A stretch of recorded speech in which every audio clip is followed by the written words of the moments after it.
right. Might as well. Yep, we're back. The parsec link that Pickle Dog was connected to, you are now being referred to in the third person, has probably expired. So here's a...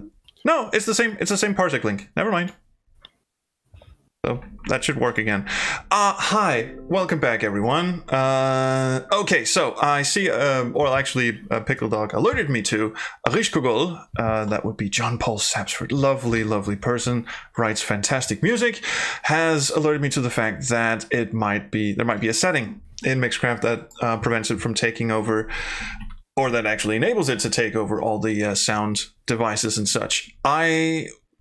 There probably is, but it's probably also the fact that it was using the ACO driver. There's a little ACO driver down here somewhere that it was set to start with, and that ACO driver probably went in and disconnected every other sound device it could find, because fuck that. So it seems to work now. I can hear Pickle Dog in the background. Yay! And from what OBS is telling me, you can also hear Pickle Dog. And Seriar says he can hear and see me again, and Reichskogol is confirming we can hear Pickle Dog, so everything is good. The only thing that's left is to see if Mixcraft also produces audio. Let's check this out and see what happens. Damn, we're starting with the failures folder. That was a piece of music I was working on. Or actually a music album. I wanted to call it Failures because it just sounded awful to begin with. I'll play you some of it later if you like. It's just really nasty stuff. But let's start with the format countdown thing that I worked on. And you can see my files. I don't care. I don't have anything weird on this computer. Okay, I'm gonna hit the space bar and let's see how this goes.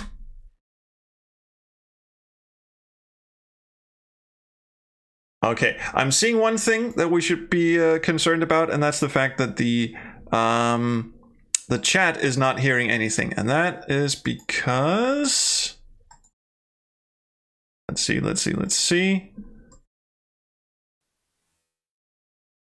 try that again. Yeah, but now that sounds weird because it's coming through the wrong audio device. So hang on. Let's fix this. My god, the fucking you wouldn't believe. Let's see. Playback device should not be Yeti speakers, it should be this thing. Don't ask me why. This is what Alexander set up for me. Okay, let's do this one more time. There we go. There we go. Ooh, that sounds nice.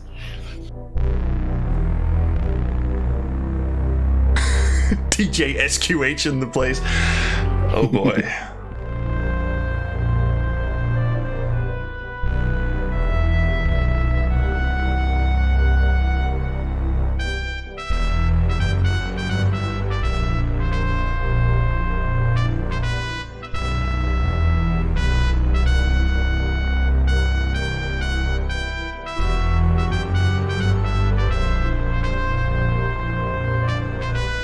Dan says, how ominous. Yes, it's the countdown at the end of Space Quest 4. It's supposed to be ominous.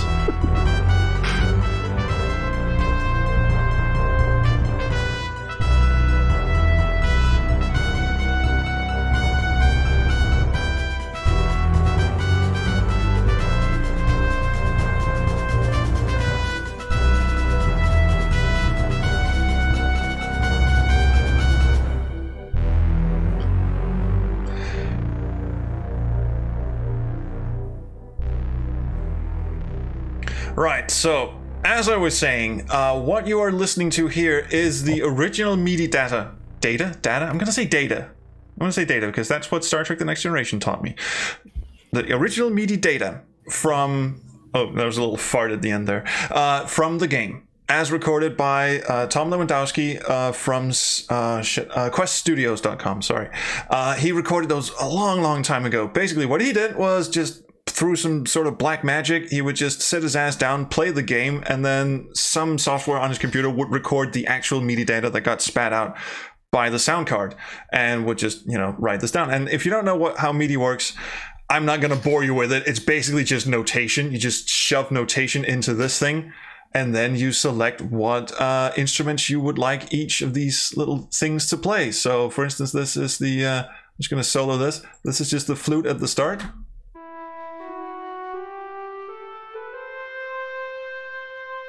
And it's playing a synth flute 3. I hope you guys can see this. The display is a little small, but anyway. So that's what we're going to be doing tonight. We're not going to be like recreating the soundtrack. We're not going to be playing anything on the keyboard. We're not going to. It's not going to be that boring. We're basically just going to sit here and pick instruments. I like that the little. It's called Sawtooth Stab. Oh yeah. Well, that's the thing. While this sounds to my ears, it sounds okay, it could be better. So for instance, this sawtooth stabby thing,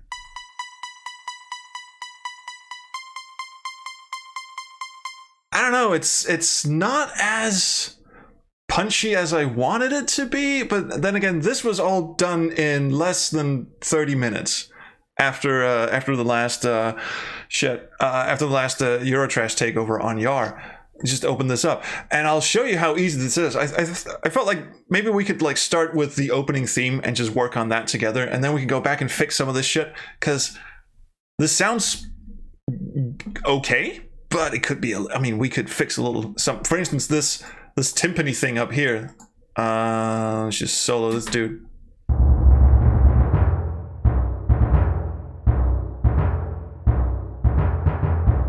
I mean, the sound is okay, but once you get it with the rest of the music, it just drowns out completely.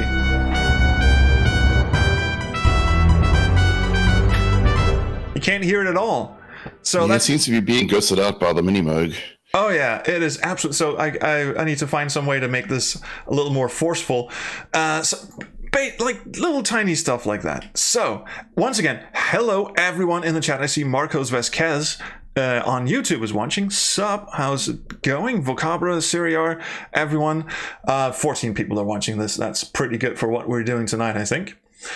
So let me show you how this actually works. So we're not going to be saving anything. We haven't actually done anything to this. We're just going to open up a new track or tune or whatever. Find this fucking thing here, and I have this MIDI file right here, SQ for GM. GM stands for General MIDI, because I downloaded the General MIDI stuff off of Quest Studios.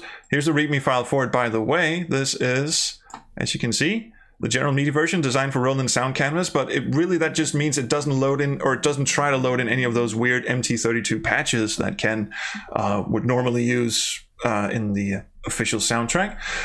This is what the game plays if you're trying to play this on a Sound Blaster or an Adlib or a General MIDI or stuff like that. And it is one long file. As you can see, there was the track list. It's just one long file of every bit of music in the game. So what we do is we drag this fucking thing into Mixcraft, and that happens. So you get these guys up here, these tracks up here, the long tracks.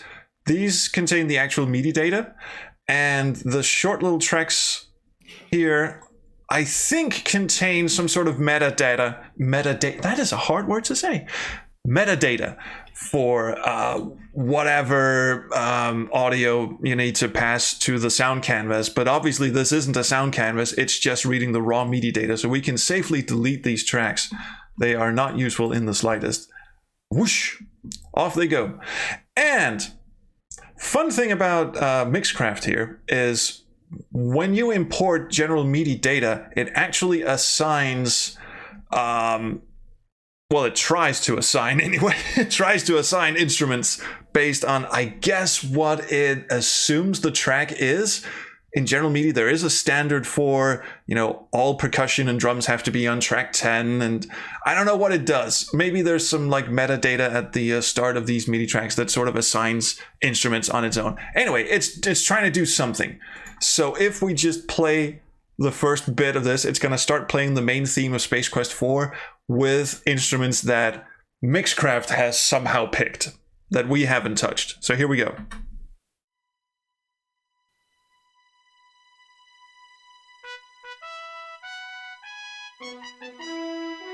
Doesn't sound too bad, does it?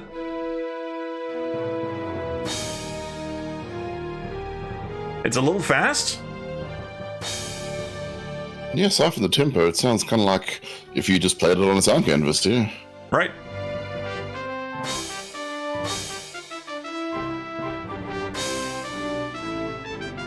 I mean, the crash noise is terrible. Just... But it could be worse. But it could also be better.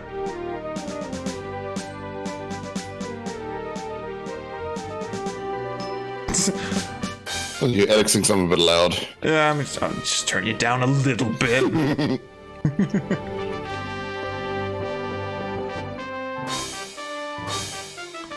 I turned him down by a lot. Am I not the loud one here? Oh well. Sample the guest voice into a MIDI instrument. It's not really how it works, Macabre, but okay, sure. And it keeps going, it keeps going. So, as this is one hideously long track, you can see these are all the bits of music that are in the game. The intro stops somewhere around here. And so I thought it would be like a fun little exercise to work with just the opening theme and see what we can do with it. Yes, it seems to play a little faster. All of the, again, since it doesn't really have the metadata it needs to properly play, the BPM are just at a standard 120. This is just Mixcraft's standard BPM, so it is playing too fast. Check out what happens if we go and play like a random... I have no idea what this is. It looks like a mess of MIDI input here. Starts to sound a little weirder, doesn't it?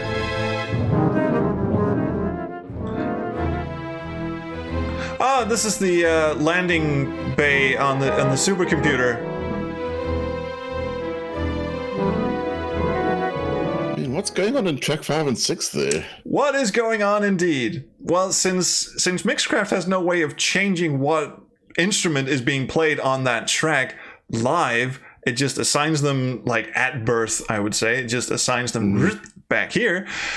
It has no way of knowing what instruments Ken wanted to play on this tune. And it gets even worse once we go down the line because you've got... That's actually not too bad, except there's some weird bell thing going on, and whatever the fuck this is. That's actually not too bad either. What's this? Yeah. That's the Monolith Burger theme. Yeah, that was a bit off. It's a bit weird. So what we need to do is basically tell Mixcraft, for each tune that we pick, we tell Mixcraft what instrument plays on each channel. And the channels don't change during the tune. The instrument doesn't change during the tune. One channel, one instrument. So this is pretty damn easy stuff, actually. And what comes out of it, hopefully, is a remixed soundtrack that uses the original game's original MIDI data. We haven't re-recorded anything, and we're not going to, on, hopefully, a vinyl release. If 100 people pre-order it, it's going to be on vinyl.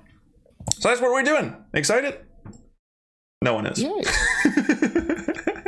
Hey, I'm excited. I'm excited too. So first thing we do is we get, let's see, we sort of liberate the opening theme from the rest of the tracks here. We go like, I believe it's Control T. Yeah, there we go. So we've now split the tracks. That means we can take everything else, let's see, like this, just go whoop, and oh god, this is gonna be a mess. Sorry, I'm still kind of new to this piece of DAW. I'm just gonna mark all of these tracks individually. There's probably a smarter way to do this, but go like this, go like that. Now we have the opening theme entirely. But Spencer has joined the chat from YouTube. The But Spencer? Cool. Awesome. And, by the way, so you can see the opening violin or whatever the hell. It starts way in there. It has this slow build up. So there's some blank space here that we don't need. Actually, let's zoom in a bit. Go like this. So we start right there. each and every boy and girl in town. Here, can I just mark you guys? No, of course I can't. Can I go like this, and this? And then go like this? No. Okay, I guess we're doing it one by one then. Fine. By the way, this is the level of professionalism I am bringing to Absolute Zero. I never said I was good at this. Okay, so now they all start at the beginning. First things first, I think, is to adjust the tempo, because as you said, it's a bit fast. So I'm guessing it's around 95 BPM. Give that a shot. That's a little slow, isn't it? Sounds about right. Did it sound about right? I was thinking maybe like 100.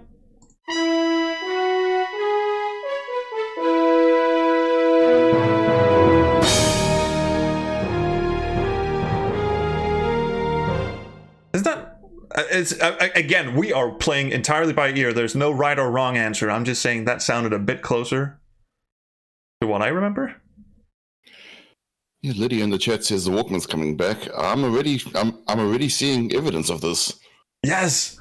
Okay. Have you guys seen the new the Walkman 40th anniversary thing? I haven't seen it. It's shaped it's an MP3 player, but it's shaped like the original Walkman, and there's this little display on the outer case of a cassette tape that spins around as it plays. Funny. That's fun. Yes. People are also talking about why we are even doing this for vinyl, right? At least offering good reasons why we should do this for vinyl, which is that they outsold CDs, but then again, those are fucking CDs. They're a niche thing, obviously, but for those of you who are just tuning in, the reason we're doing this is because I picked up these vinyl soundtracks of Grim Fandango and Doki Doki Literature Club. Again, don't ask. When I was at PAX, and I thought, why not do the same for Space Quest? So we're going to crowdfund this bitch on Curates or Crates.com, whatever that website is called. So if we get 100 pre-orders, then this thing goes to vinyl.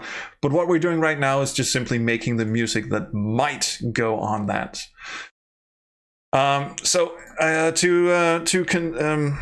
What is that? To offer a bit of a concession between us, let's just go with 97 BPM. That seems fair, doesn't it? Sounds good.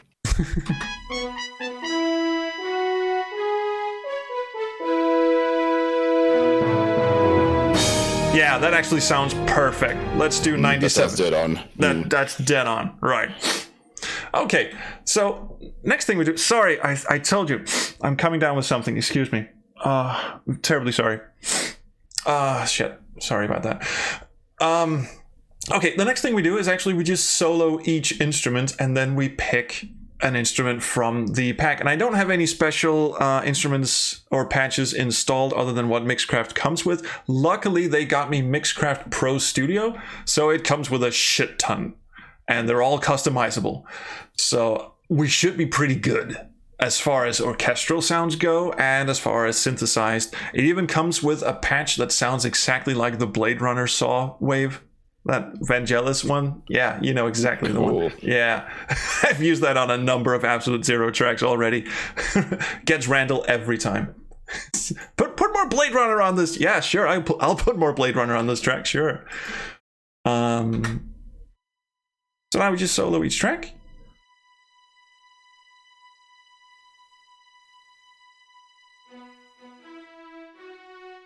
So, it doesn't sound bad, but it's a little flat, isn't it?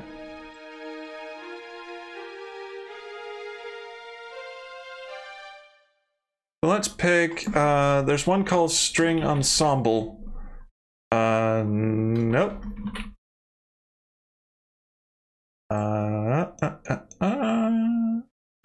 Oh, strings. Let's just do strings fast. Let's just see what happens. Already an improvement. Sarah, yes, the volume. I'm actually adjusting the volume in OBS as we're doing this because it goes up and down. Once we're actually done with this, I'll add a mastering plugin to the final mix, which will level out all the audio.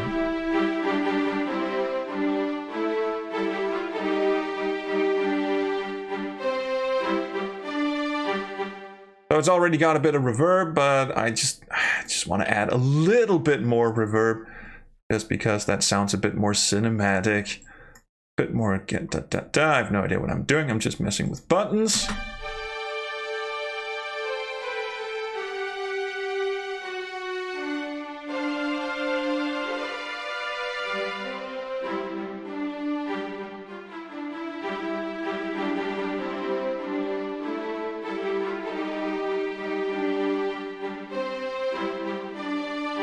Maybe a little too much. Too much? And we'll just reduce the thing a little bit. Yeah. Let's just say that's good for now. We can go back and tweak it once we fix all the other shit. For instance, I have no idea what's going on here, but it seems to be doubling some of the MIDI data that's coming from the string ensemble. Ah, it's the French horn.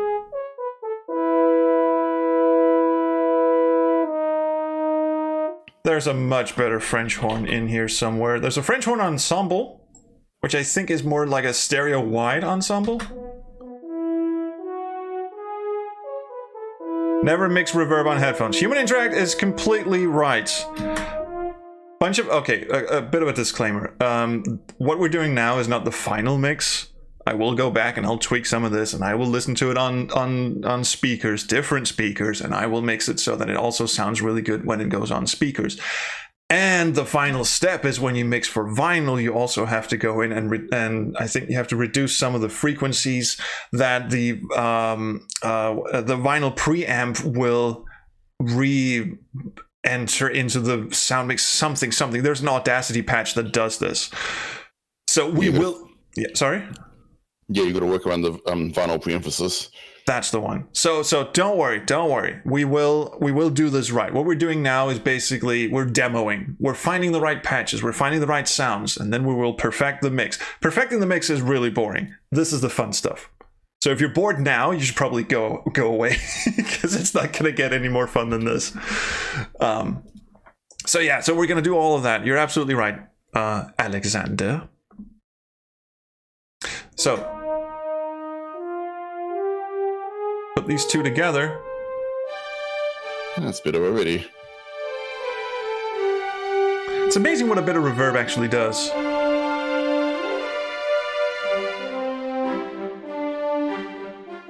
That's not too bad.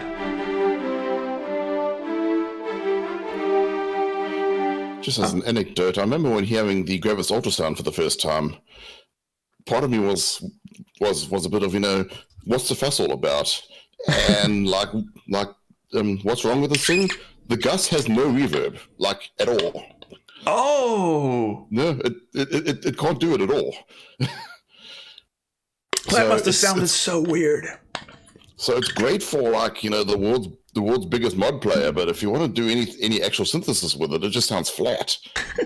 Well, for a game like Doom, it sounded terrific because that's just a rock and roll soundtrack, and there's precious little reverb to be found in most, like thrash metal and stuff like that.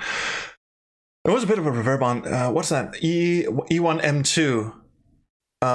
Or Sean's Got the Shotgun. Those have slightly more sort of a doom metal feel, so there's a bit more reverb on those. But the E1M1 is just straight out thrash metal, and you don't need reverb on that one. So I was really jealous at the Gus for that, because Doom sounds fantastic on the Gravis. It does, yeah. Yeah.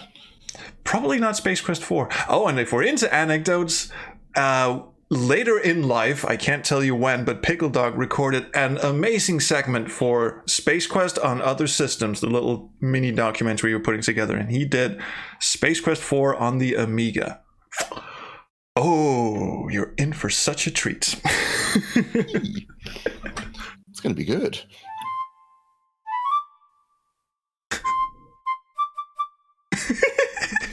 That's adorable. Adorable little flute.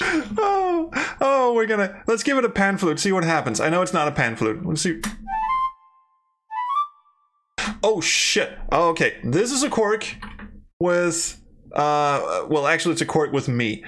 You see what we did there? We just went into this track and we started picking something and the sound didn't change. That's because I'm still messing with track 4. You can see this thing is So I just just Control Z like a motherfucker. We have to do this, and then. Oh man, I wanted to hear what track 4 sounded like on a pan flute. I will make that happen for you. Here we go. Let's just do that.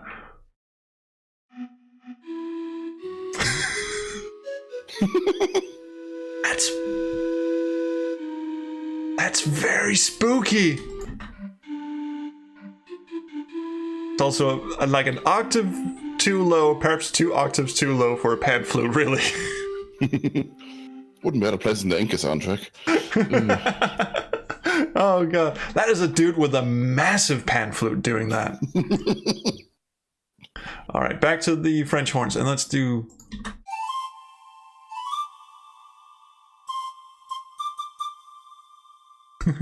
Roger becomes a pan flute player. I mean, it does sound fun. Let's try soloing it with the others. I think it might be a bit. Yeah, I think it's drawing too much attention to itself. It is, isn't it? It should just be a normal flute. Actually, the synth flute, I can't remember if it was 2 or 3. They actually sound pretty good. Oh, I did it again, didn't I? Yeah, I did. Undo. There we go. This is the one we want. A synth flute 2. Whoops. Let me go tend to those dogs. Woof woof. There you go, Alex. You wanted your dog box? There you go.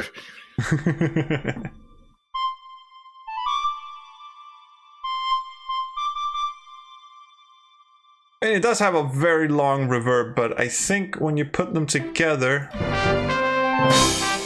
Oops, sorry, that's a bit much. Let's...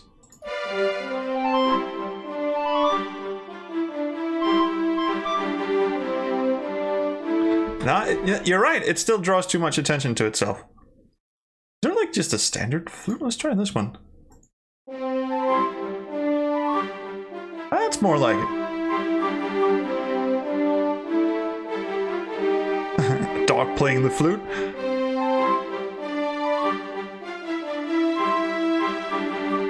Oh, and you'll notice I just panned it right. Just so it stands out a bit more, because if you have all your instruments in like the dead center, it's gonna get really messy in a hurry. Just EQ the instrument to cut the frequencies out. Well, which frequencies? Yeah, it cost a little too much attention to itself, and yeah, you could EQ out the super high frequencies. I don't know. Should we try? I think the other one was pretty good. Let's try doing what he says. EQ this fucking thing. And cut out some of the high frequencies. I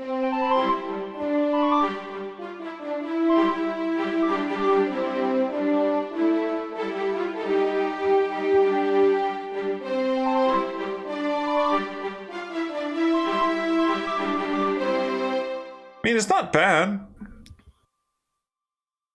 Which one do you prefer? It does seem to improve it, I'll say that. I think that one sounds more like a genuine flute. And this one with this one on.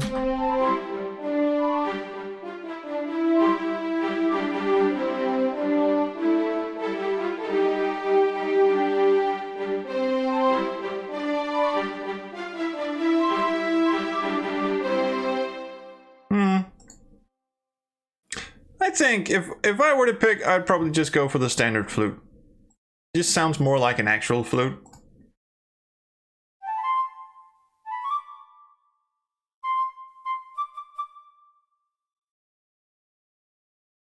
We'll come back. Sorry? Yeah, that's probably right, yeah. All right, we'll come back to it.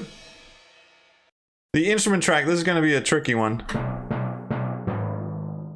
Oh.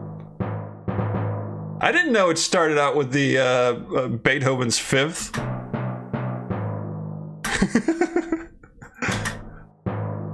So is this just a timpani all the way through? It is. And this is just a timpani, which is good because I do believe there is a melodic timpani. Pitched. It's a bit low though. It shifted it down like 3 octaves. It did, didn't it? I think this is what went wrong with the format countdown. Why it got drowned out, because it's just too damn low, Chief. So what we do is, and this does not count as re-recording, of course, is we go into the MIDI notation and we highlight this stuff all the way over here, and I think it's control arrow up. Let's see what happens. Well, that went up a semitone. That's not what I wanted. Is it shift? Yeah, shift is an octave up. Here we go. How does this sound?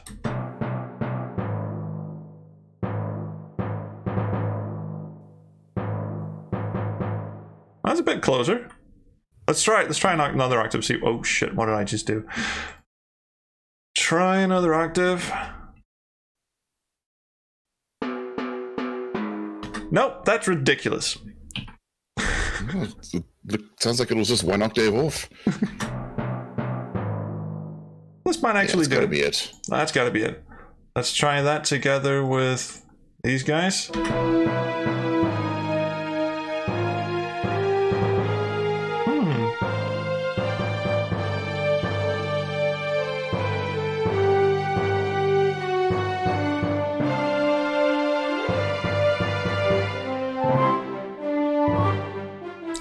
Right, we're off. That timpani will do, at least for now, definitely. And once we're actually in these, we've kind of like the first 2 tracks. And I have no idea what these guys are playing. Let's see what this is all about. Oh, spooky. I think these are cellos.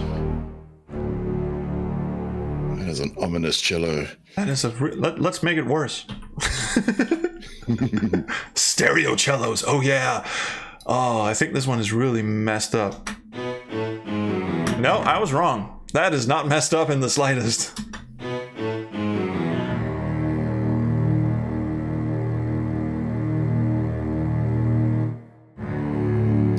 That's a little messed up.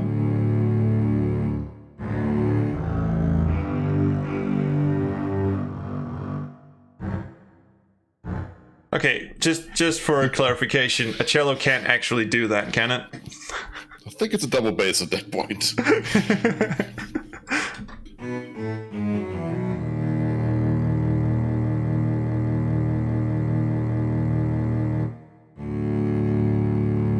So I like the stereo cello, but we might have to do something potentially a bit perverse with this. We might have to separate these 2 out.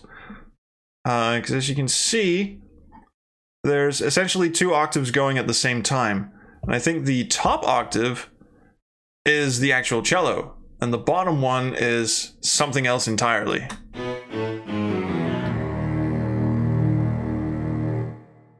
So we might have to split these out into 2 different tracks. See, let's just add another track. Virtual instrument track, here you go. Yeah, piano, that'll do. And add that down here. Just basically copy everything this bad boy is doing. That's basically that. Copy you, and then paste you into this track. And then here we take out the bottom shite, and in the other one we take out the top shite. Those are scientific medical terms, people. Ah, they intersect. This is a pain in the ass, isn't it? And there's something going on at the top there that's not in the other 2 scores. So there's a 3rd cello lurking in the background.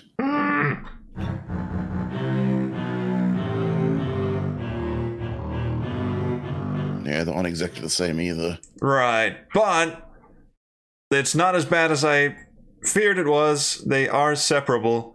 I can go like this. Yeah, I think that'll do it. That'll do it, except for the top bit up here. This one belongs to the bottom one, actually. Oh, I think I missed one. Is it that one? Nope. There's one note in here that's, oh shit.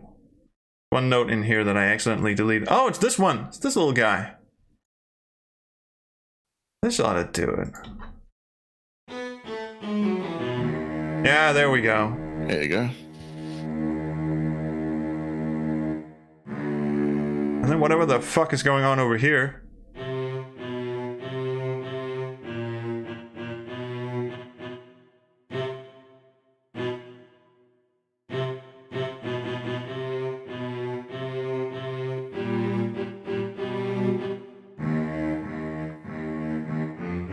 That just sounds weird, but I'm sure it's going to make sense once we get it to play with everything else.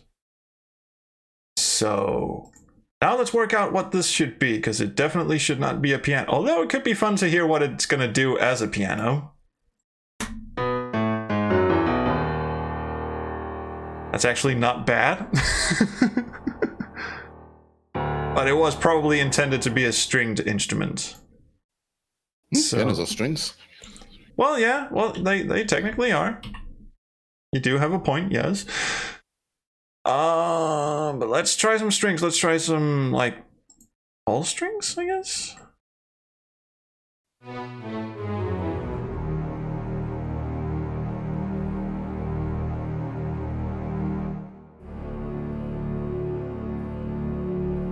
Or orchestral strings, whatever that.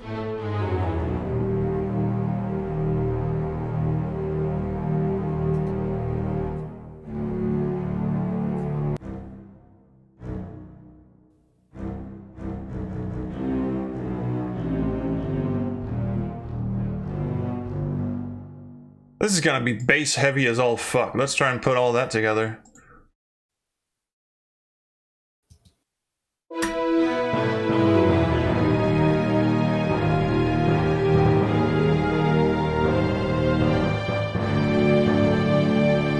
Yeah, the strings are too busy. Yeah, they are.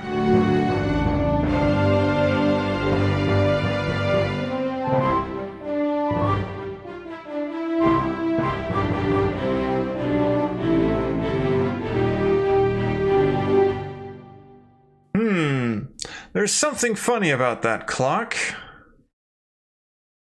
Maybe. Well, first of all, the thing we did with separating out the cello, that's just all wrong. This thing can go bye-bye for all I care.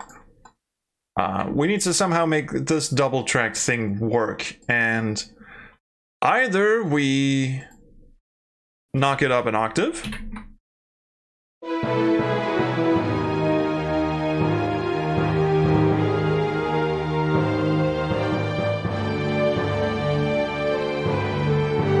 which kind of sounds like it might work.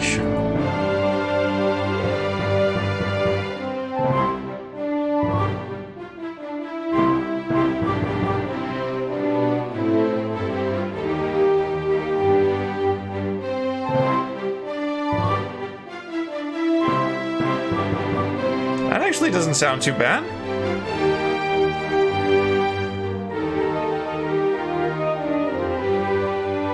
Oh, we haven't even gotten to that bit yet.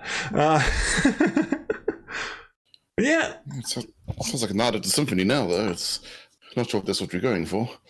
Well, maybe we should bring back the low cello and still have this one go an octave up.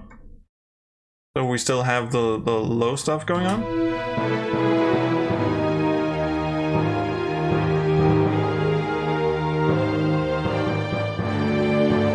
Oh boy, that is... Yeah, now it just sticks out here. Good.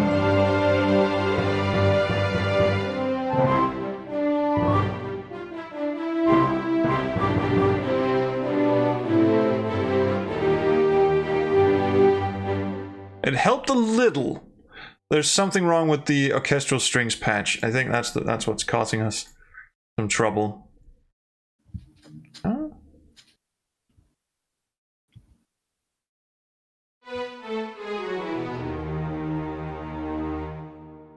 Needs to be a bit more punchy somehow. guitar vibes. This is gonna be no. I'm just messing around now.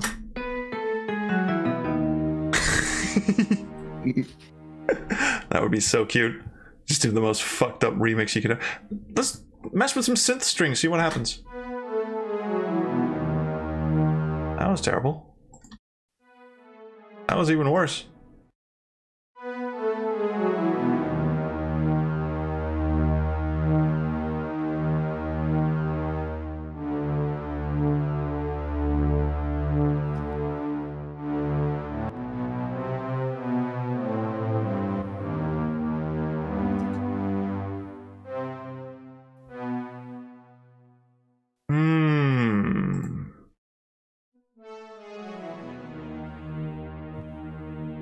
These are nicely spaced out, which sure is something we could also do with the other ones.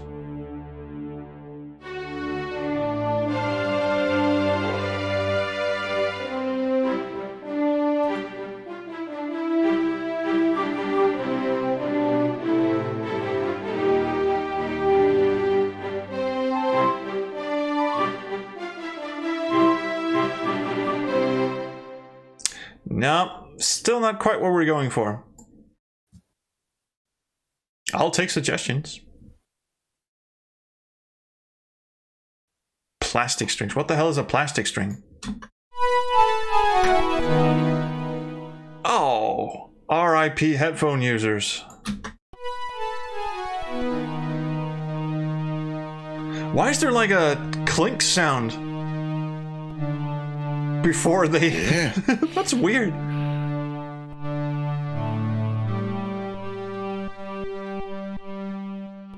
Okay. They're cutting each other off. It just sounds like a bad patch. Yeah, that is terrible. Let's try some heavenly strings. I like the icon. Yeah, the icon's nice. Oh yes, very. It's got like a subtle Vox background to it as well. It's like, ah. Oh. Yeah, it does. The attack is too slow, though. You're not gonna hear it at all once it's playing. Yeah, we want faster attack, not slower. Yes, more attack. Of course, you can go in and actually mess around with the patches themselves. See what they actually are. They do have a chorus in them. No, wait, sorry. This is a chorus effect. Sorry. Let's see if I can edit this bad boy. Come on. Oh, is that all it does? Sometimes you can like bring up this extra pane. Like some of these are VST plugins, so sometimes a new thing shows up that you can sit and mess with and dial some stuff in. But I think these are just well, that's a pity. So we can't really adjust the thing, the attack and shit. Let me see if I can.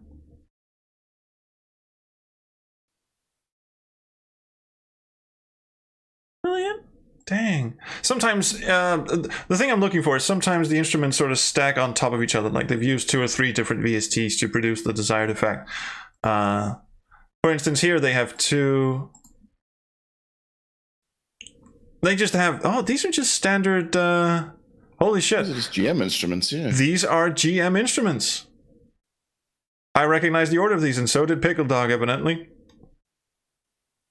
Nice. Let's see what happens when we mess with this. So what are the... Okay, so they're just 2 different.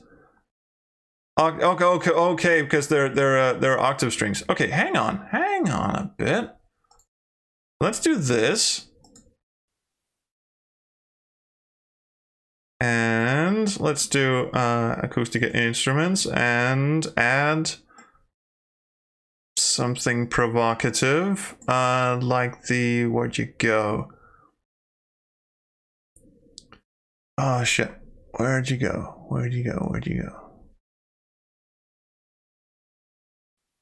Not the synth brass, but there's one I keep coming back to.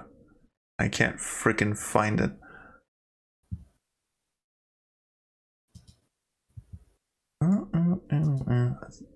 Told you this was gonna be fun. Bass and lead, that's the one. Oh, this is gonna sound so awful.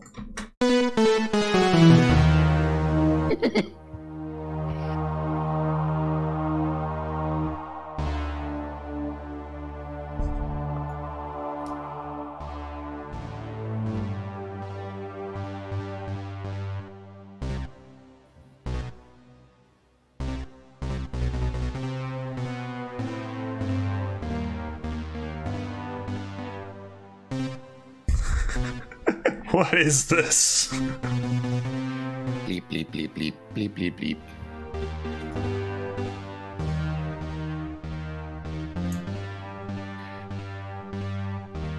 You know what? It would be fun to try and pair this with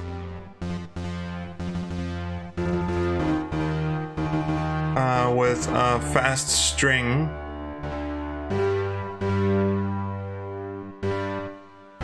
God, where'd you guys go? You're here somewhere. Stereo strings fast.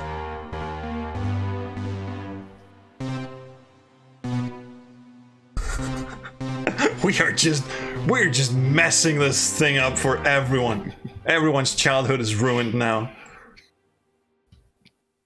Alright, well let's, just for the fuck of it, let's try and play this with the rest of the band. New kid comes to school and messes up everyone's arrangements.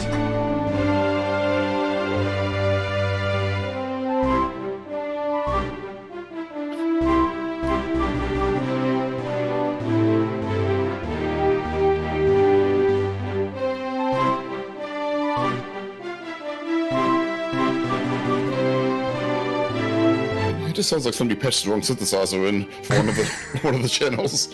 Yeah.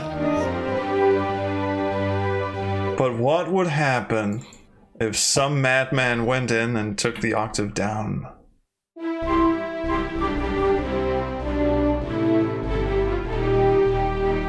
This is definitely going in the right direction.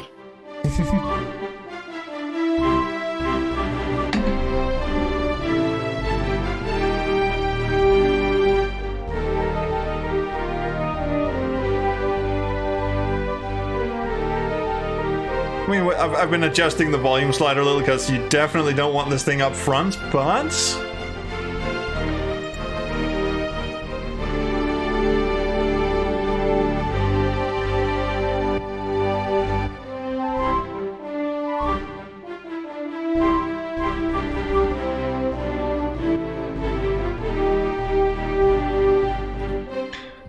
Maybe I'm just getting really tired, but it could potentially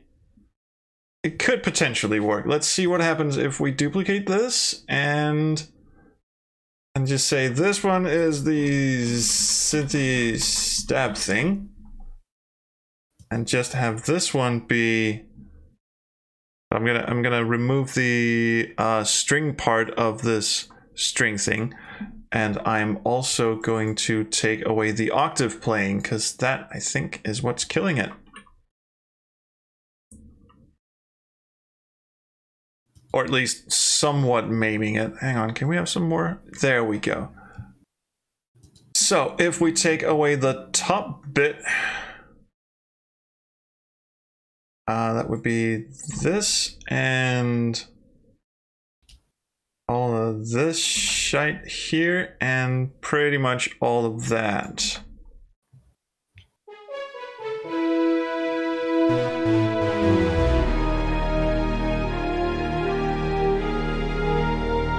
Actually, that whole business there. Oh, no, sneaky.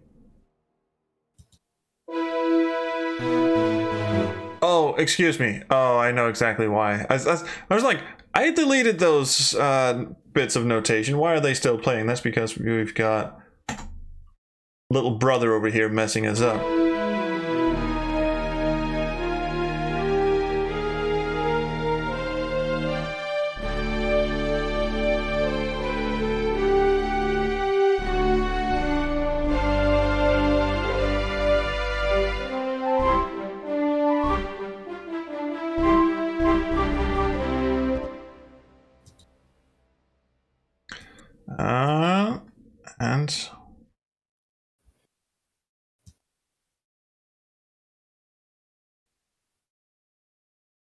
Let's see, what we don't want is this stuff up here doubled either.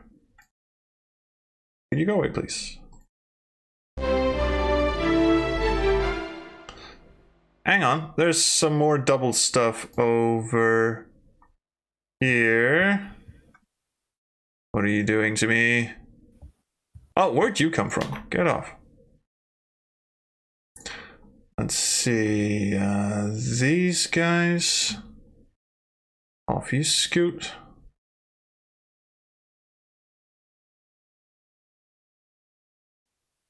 Oh, can we just get you? There you go.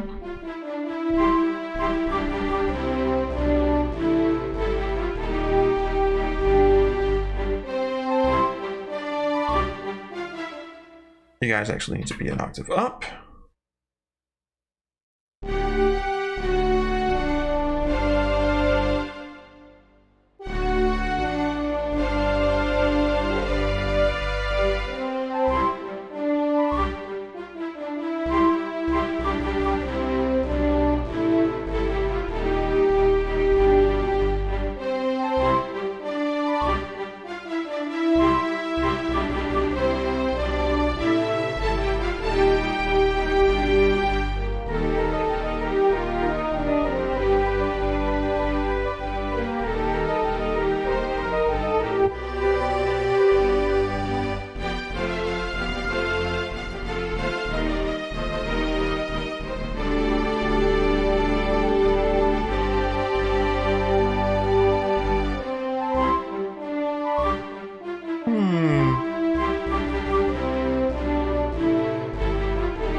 That was a natural fade out, by the way. Well, it's semi-natural. It was in the original recording, so that wasn't me messing around.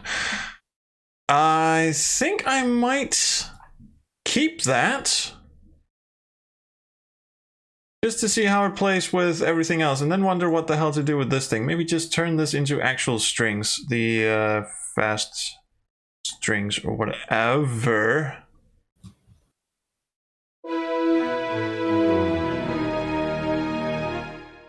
But octave up.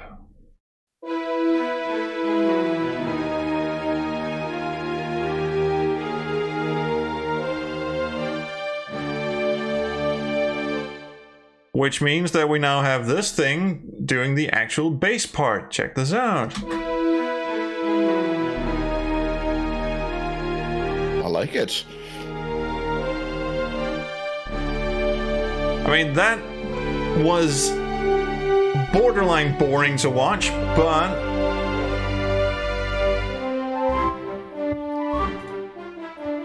yeah, I think we lost 2 viewers, but we did that in the end. Gemini's gonna have such a field day editing this. It's gonna be like a 4-minute video, and most of that is the introduction rants, and then just and here's the finished product. All right, I heard something peculiar.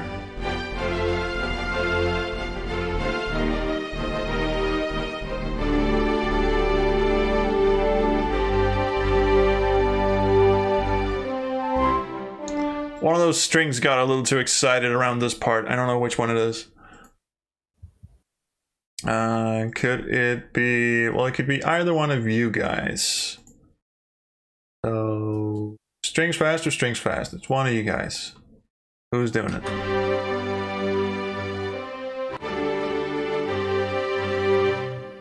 It's supposed to go dun dun dun dun, but one of them just keeps... So which one of you is going up? Well, I think you guys are in the clear.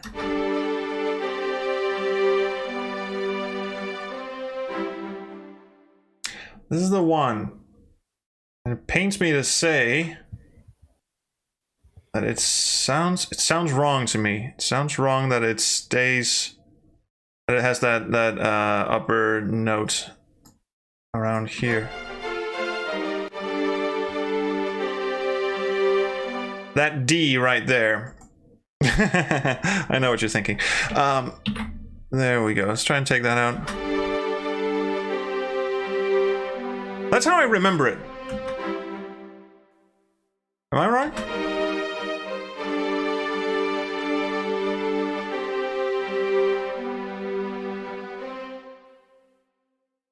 That is how I remember it sounding.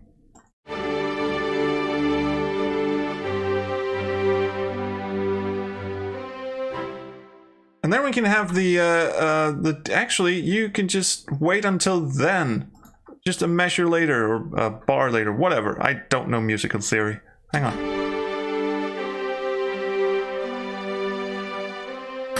Like that. That'll do. Let's check this out.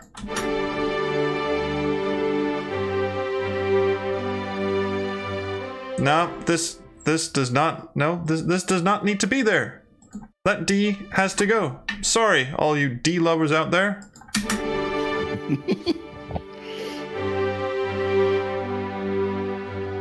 Actually, this G might carry on for a bit. I don't know how that's gonna...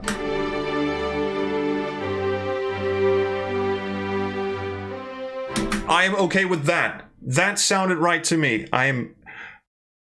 And it just dawned on me what I'm doing. I'm actually removing stuff from the original score now because that's not how I remembered it. So this needs to come down to the chat or to Mr. Dog. Does that sound right or wrong? It's subtle. It's hard to say. Anybody in the chat, what do you think? Or speaking of which, Irishkagol corrects you and says a measure is a bar. Oh, right. I didn't. And Joe says this interface is giving him cakewalk flashbacks in the best kind of way. Cakewalk used to be this old meaty sequencer thing. Yeah, for DOS. Yes, and Windows 3.1, I believe. All right, stay hydrated. Good stuff. So okay, so what we do know is that if this sounds wrong, then that D needs to go back there. So check this out. These are the two options we've got, people. This is how I remember it.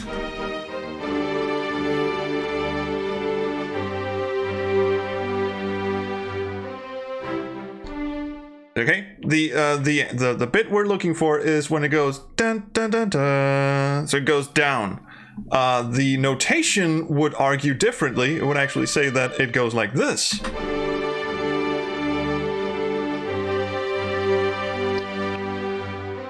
I realized that came in just a fraction late there, but you know what I'm saying.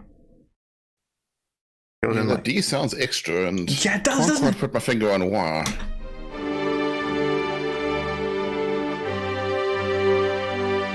But that's in the notation. That's how Ken Allen wrote it, but that's not how I remember it. I'm taking it out. Fuck it, he can fight me. This is how it goes.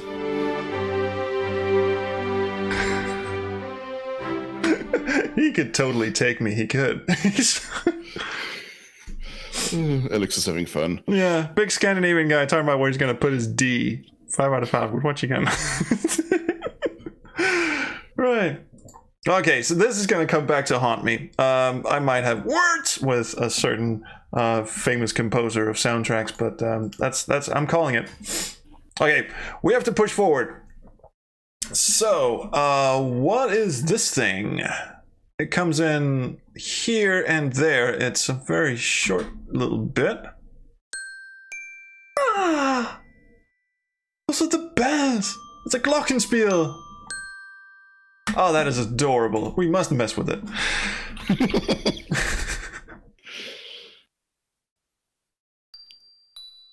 That is barely audible.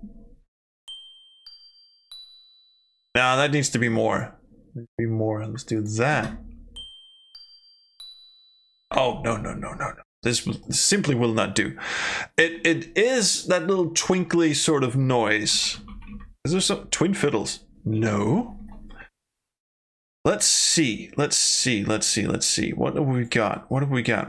Synth bells. Oh, yes. Oh, splendid bells. Oh, what can go wrong here? Splendid. Oh, they are splendid. Oh, one thing I just realized. We might want to save this project, actually. We've been working on it for this long. We haven't saved once. Oh, boy. Main theme. Here we go. So, what does a splendid bell sound like? Ooh. It does sound splendid. It does sound splendid. Can we sort of boost it somehow? Save early, save often. Absolutely right. Can we sort of crank this fucker up? Can we compress the hell out of it? Yeah, Sierra Games have taught us nothing. Not even in the slightest. There we go. Pretty. We have boosted it. Again, that was just a quick fix. I'll probably end up in a world of hurt with that later, but let's just pan that a bit to the left so it's noticeable once everything else starts playing, like just mark all of these guys. You know what? Instead of soloing all of these tracks, maybe I should just mute the ones we don't need, which at this point is just 3 other tracks. Check this out.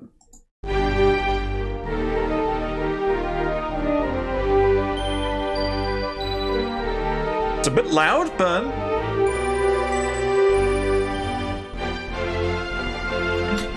better that it's loud than not noticeable at all.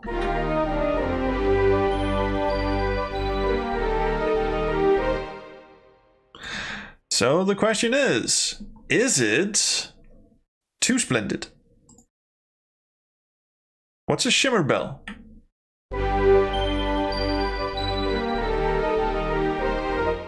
What's a synth chime? That was a doorbell. That was a doorbell. Yeah. Gong gone wrong.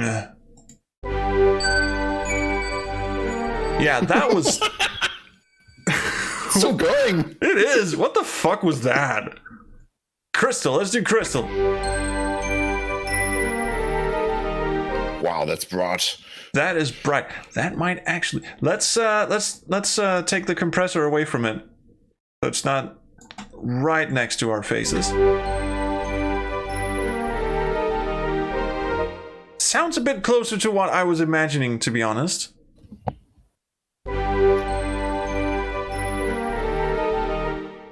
It actually needs to be more distant. Maybe shove some more reverb on it. Sort of push it in the background a little bit. Yes? Did you have something to add?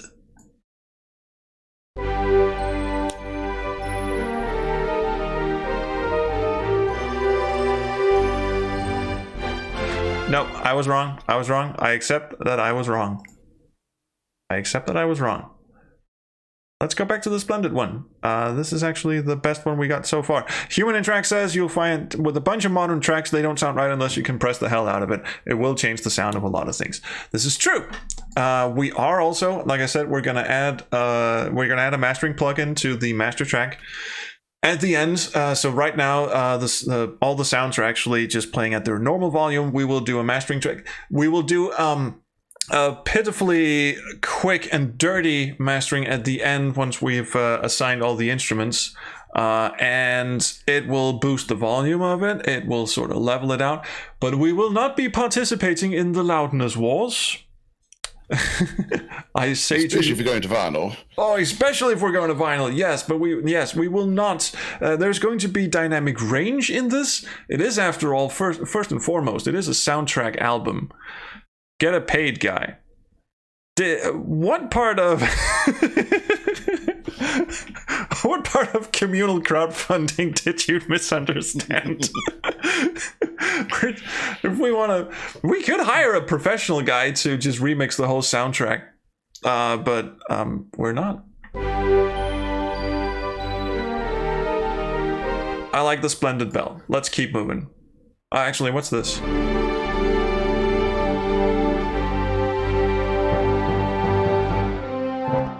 What the hell was that? Excuse me?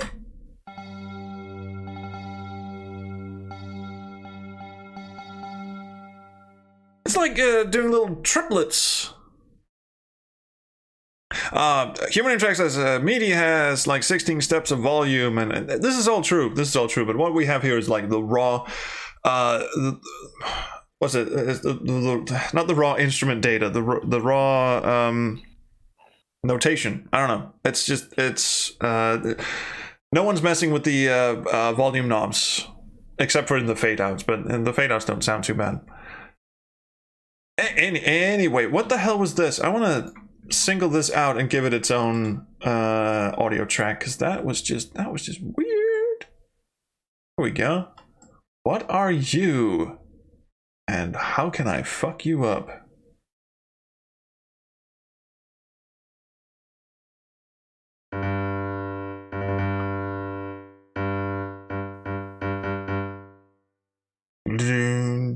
What instrument would be doing that? Yeah, it came out of the bell track. It's weird. Yeah. At first I thought it was like one of those big tubular bells, like dong, but it's not. You wouldn't play on a tubular bell. Well, you would if you were weird, or Mike Oldfield, but we are not. What if you were weird and Mike Oldfield? Let's find out. Tubular bell. Let's see what that does. Well, first of all, the octave is all wrong.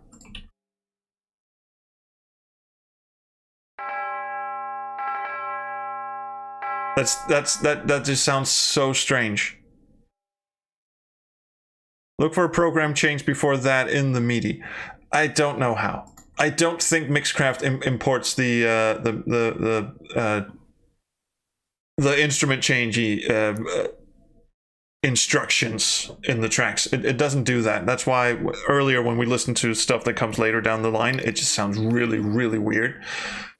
So it doesn't read that. So we're operating on guesswork here, which is cool. Yeah, the MIDI import seems to be a little strange. I mean, the fact that they put all the SysX messages in their own channel, but then they just peter out after one bar. Yeah. Yeah. Which is sort of a good thing in my book, actually, because that means we are working on our own mix. Because we have to guess what the intended instrument is, we can put our own spin on it and just go, okay, in this case, we have no idea what the fuck it is. So let's just put something else. Yes, forced reorchestration is what Mr. Gel is calling it, and I would concur. That is a very good name for it. Maybe an orchestra hit. No, it's just going to sound so stupid. Oh, bring it back to the 80s. That sounds daft.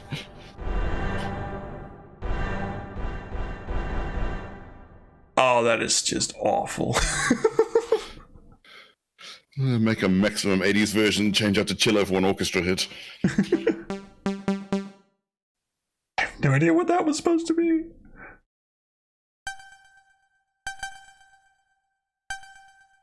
This one doesn't even play the triplets. It's just, oh god.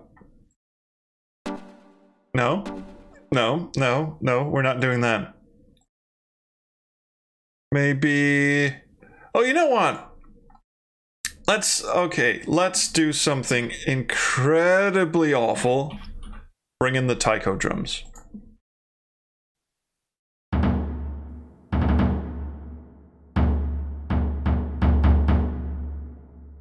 Yeah, bring in the movie trailer drums. Oh, yeah. Turn them down a bit, obviously. Just turn them down a bit and see how that goes.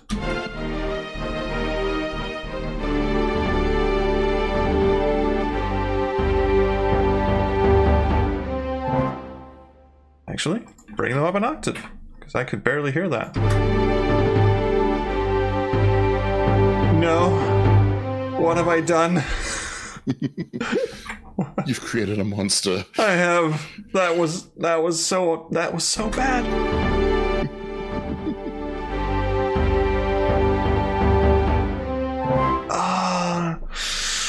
What is that? Suddenly it's a CR game. Wait. Oh god, what is that? It could be anything. What is the difference between a percussion and an ethnic taiko drum? Oh, welcome, Summer.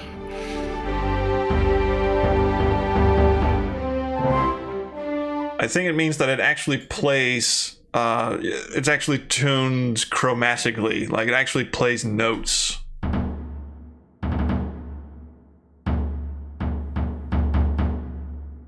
Yes, Summer, I know what a taiko drum is. We are abusing it. That is what we are very, very sorry for.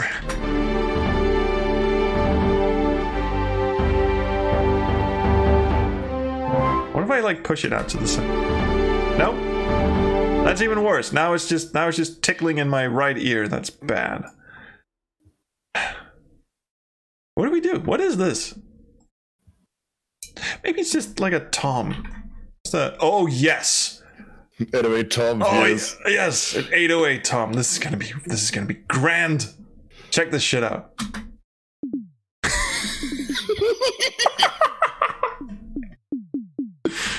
That's exactly what we needed. Melodic tom. No, wait, a synth tom. This is better be one of those. Yeah. Not what I had in mind. Maybe this one.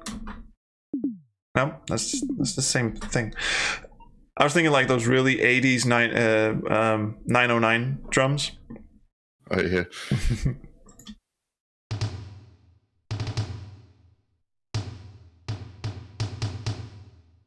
That's gonna sound. Oh, floor tom, maybe.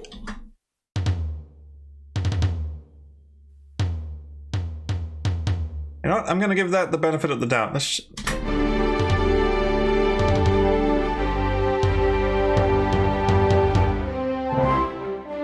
I mean, it does sort of come out of left field a bit.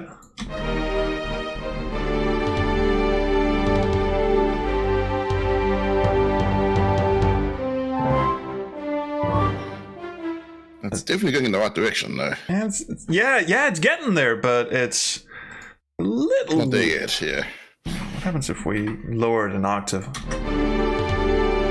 Nothing. I forgot. It's just it's not chromatic. It doesn't play a lower octave just because I reduce it an octave. Major tom. Ground control? Wait, what happened? Tom's a bit quiet. Very quiet.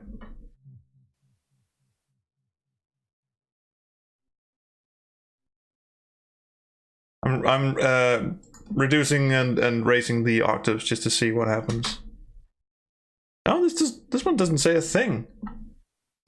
Oh, that's... Guess it's a joke instrument. Major Tom never applied.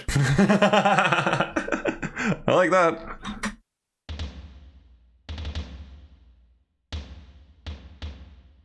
You know what? That might actually do something. It's relatively quiet and it doesn't sound like a rock drum. Give it a little boost, see what happens.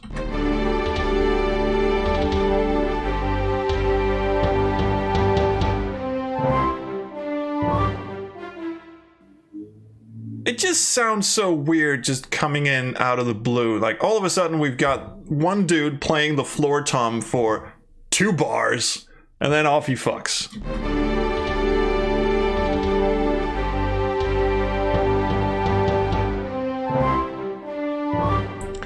I'm gonna mute this for now.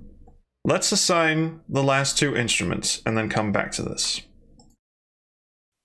What are you? Well, that was easy. Okay, let's just find a good crash for this one. A car crash. It's playing in my head. Why is there a car crash? Okay, fine, let's do that. Right, fuck it. Let's see how that sounds.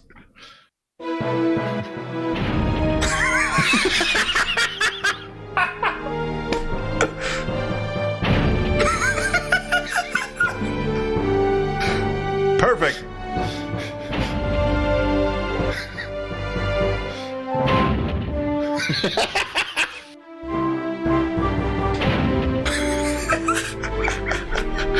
Oh god.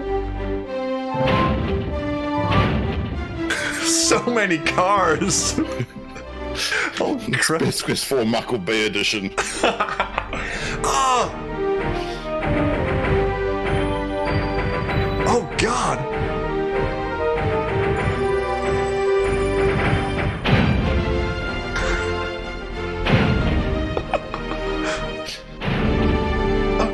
Okay, so if we change the timpani to a taiko drum, then it is officially the Michael Bay version.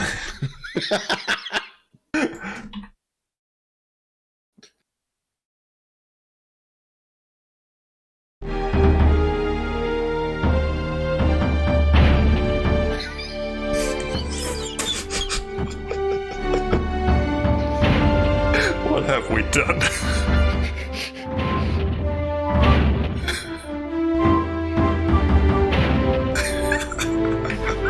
All right, enough of this travesty. That's a timpani now, and this is going to be an actual crash cymbal. Let's see what happens if we do the tuned one.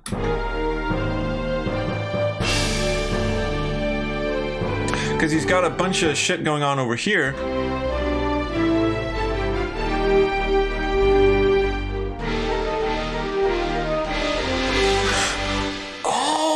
Needs its own channel as well. That's because that's the snare drum.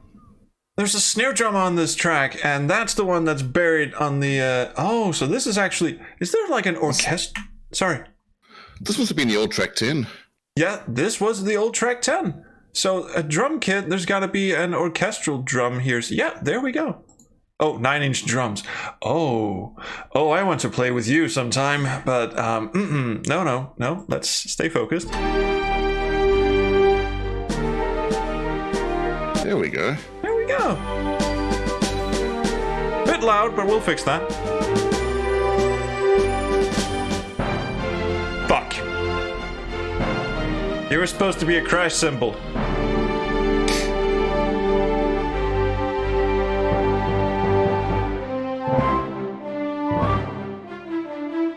Right. We'll separate you out then. We're gonna be a bitch about it.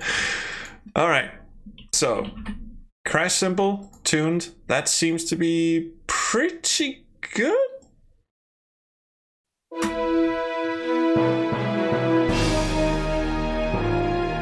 A bit weak sauce, actually. How about this one? I mean, I like the car crash. That's a bit closer.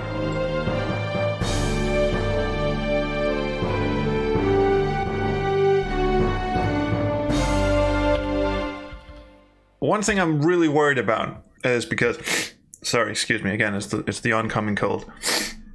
Sorry, very, very sorry about that. I know that's fucking disgusting. Sorry. One thing I'm really worried about is because I listened to there's a YouTube video out there that did something similar to this. It reorchestrated most of the patches, and it sounded really good. And they had some really good orchestral sounds as well. But the crash cymbal was just everywhere. So they didn't go in and sort of adjust the balance of any of the MIDI tracks. They just pumped new patches in and just, rendered that. So I'm really worried that the crash cymbal is too upfront. It should be in the background, but it should have like a long ass tail, Just really go just keep going. So how to? Reverb is my go-to. Just throw in a lot of reverb and then compress that so the actual reverb volume-wise is a bit louder. Is there a spaceship crash too? Sorry, no, Lydia, but we could go in and mess with the car crash until it sounds like... You know what? We might just do that at some point, but anyway. I like this crash sound. The crash is working now, yeah. The crash is good. I just want it to be longer. What happens if we do like this? Okay, I'm gonna solo this. So this is gonna be envelope reverb. That could work. Yes, exactly. Reverb with an envelope that you can increase the decay with. Oh God. How do I do that in this? I don't know this program that well. Let me start by just doing this odd little hack that I was gonna do, and then we'll see if I can do the other thing. So we do that, and then compress the shit out of it.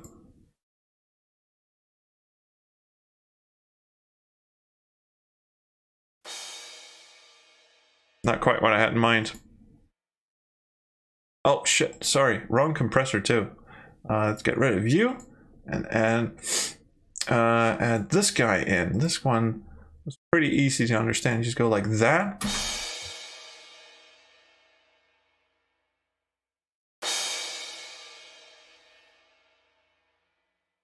Again. Reverb time, we need more. There we are. You see? That goes on forever. Like that. I like that. So let's try and bring back the orchestra. That is not how you do that. Like that.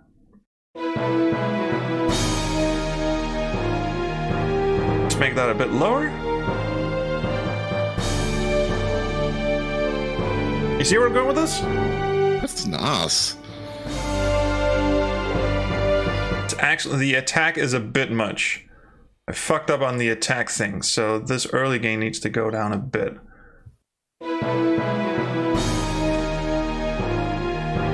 Or maybe the mix output just needs to go up.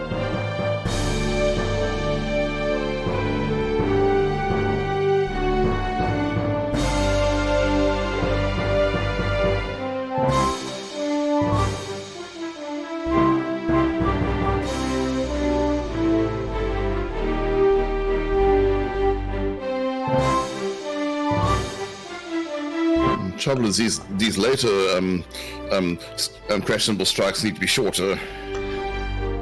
Which is easier, because then we'll just split them out on their own track. That's no problem at all. I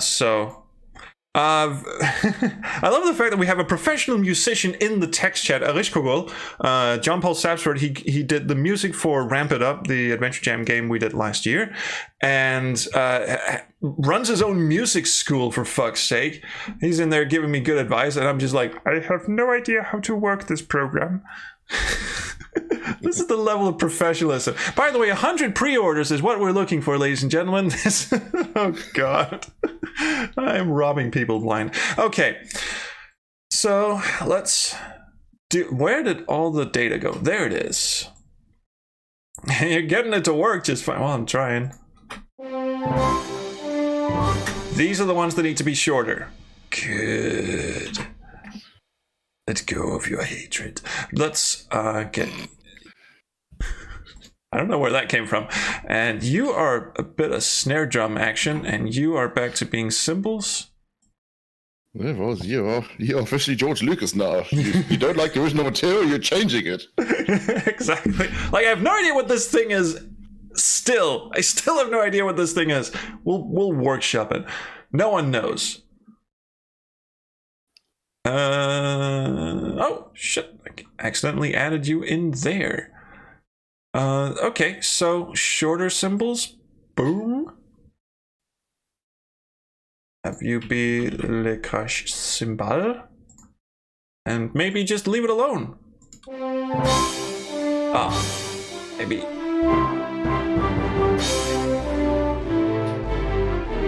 Maybe give it a bit of reverb, just so it... Actually, that's not bad.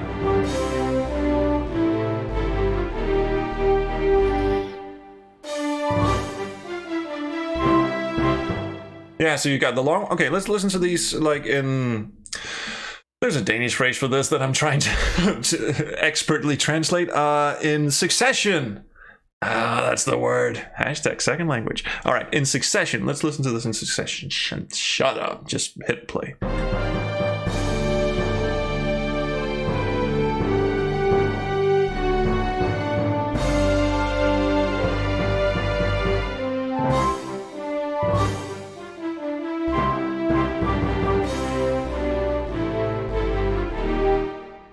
I think that sounded all right.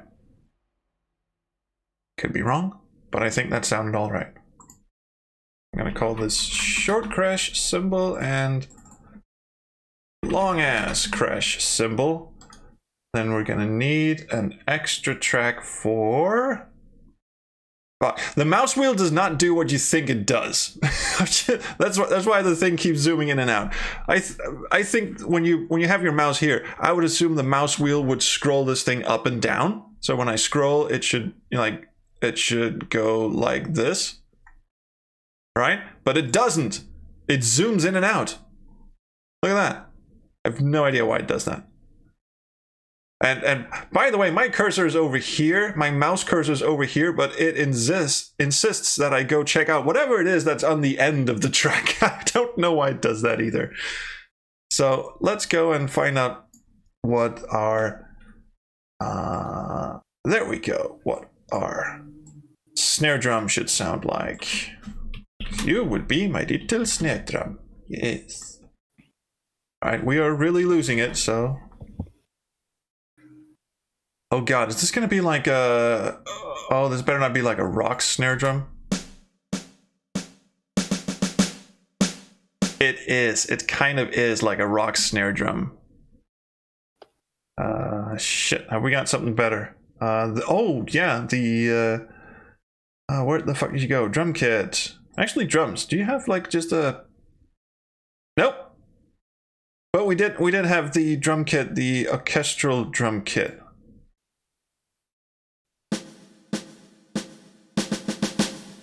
Even comes with its own fancy little orchestral reverb. That's good. So, Mr. Snare Drum, wherever the fuck you went, let's go over here and... That works. There we go!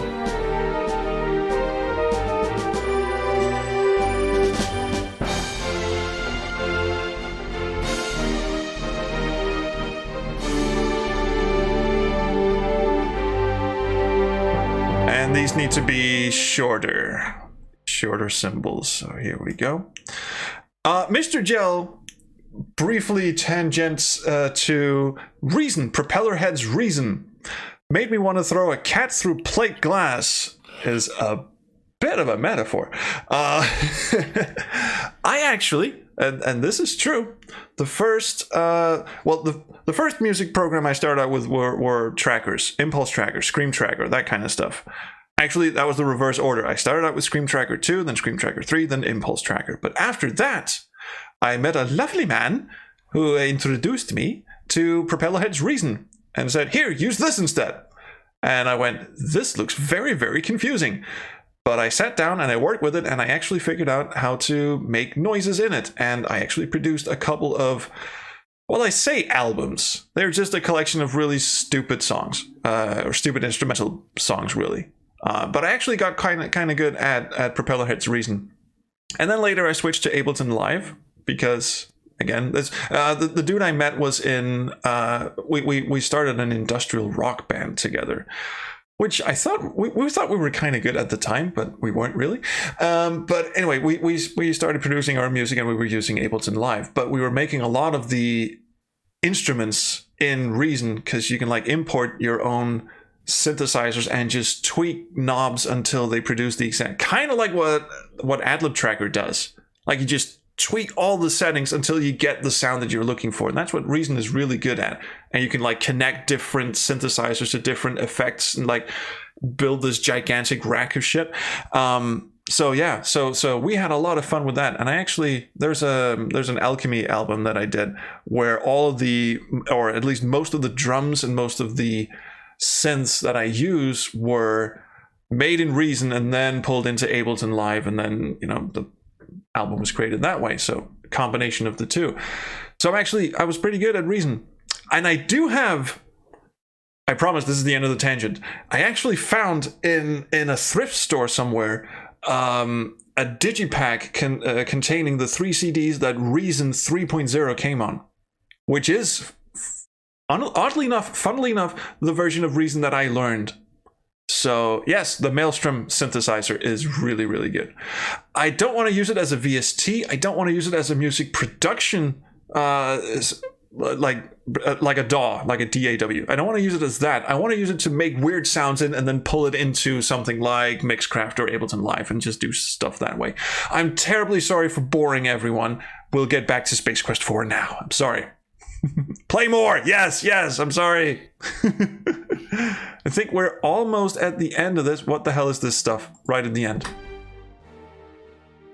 Those would be snare drums. So we're just going to kick those up there.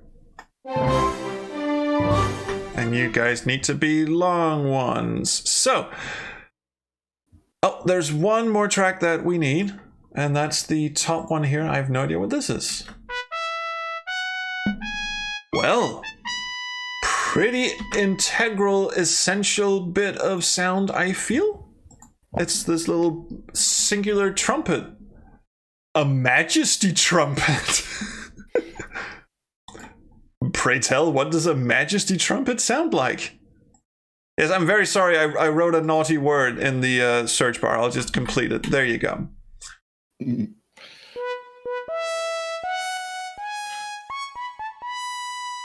That sounds very meaty. Yeah.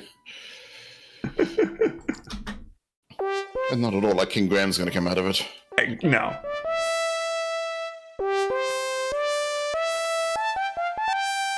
It's got a weird attack too, doesn't it? It sounds like it almost swallows itself and then goes, wah! All right. Ooh! Space Quest 4, the jazz version.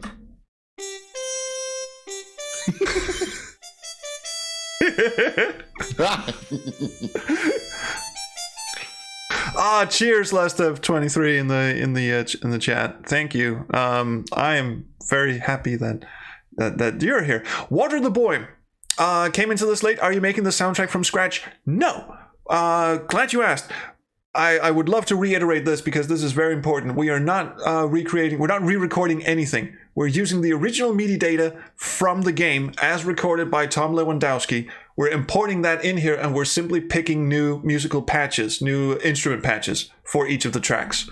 So it is the original soundtrack as recorded by Ken Allen. And this sounds so weird.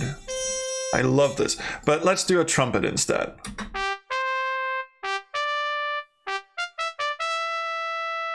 Oh, Alexander has a good one. Hark back to the original sound and let the instruments flush in with new instrument. What? Yeah, crossfade from the OPL OPL version. Oh, interesting. However, the OPL will not run in the same BPM as what we're doing because we ballpark the BPM. The tempo would be tricky. The tempo is a bit tricky, but yes, we can use that as a promo. Maybe we can sort of finagle it and crossfade it a bit. Sorry, I'm gonna stay hydrated here.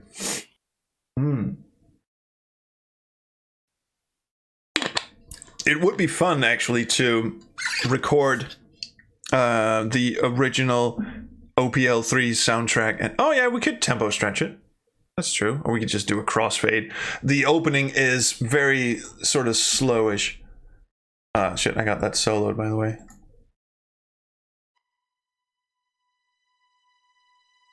Well, you could have this bit as the OPL3.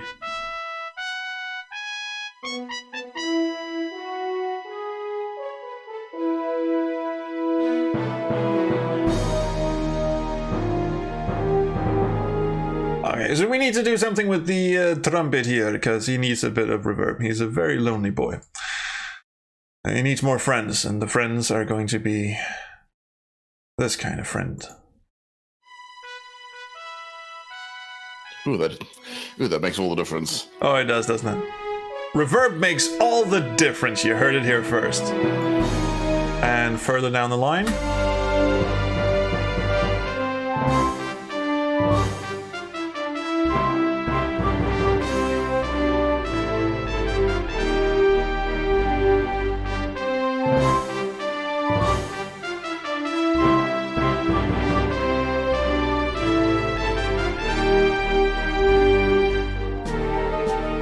Okay, there's something a bit amiss. The sound is nice. I like the sound of it.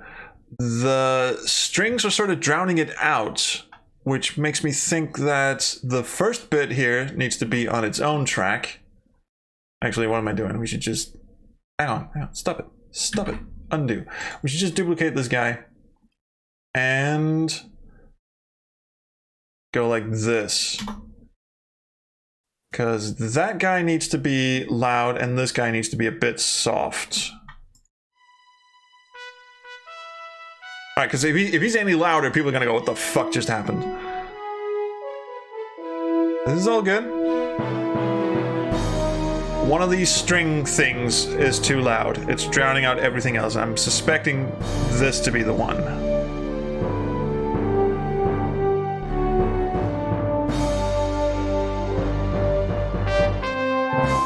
Oh shit, it's doubled.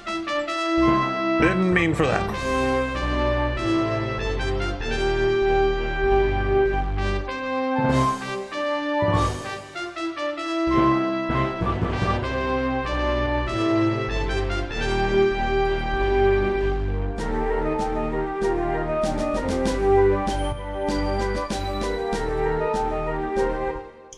Another thing we might want to do is with the French horns. I think it's the French horns that are playing this middle bit, this B bit. Is it you guys?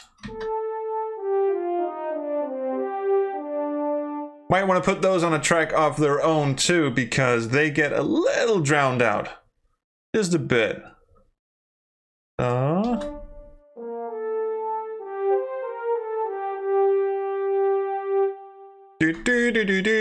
Right, so from around there, I think. Here we go. Crap. Right. I know what I'm doing. Shut up. Solo Frenchie. And after this...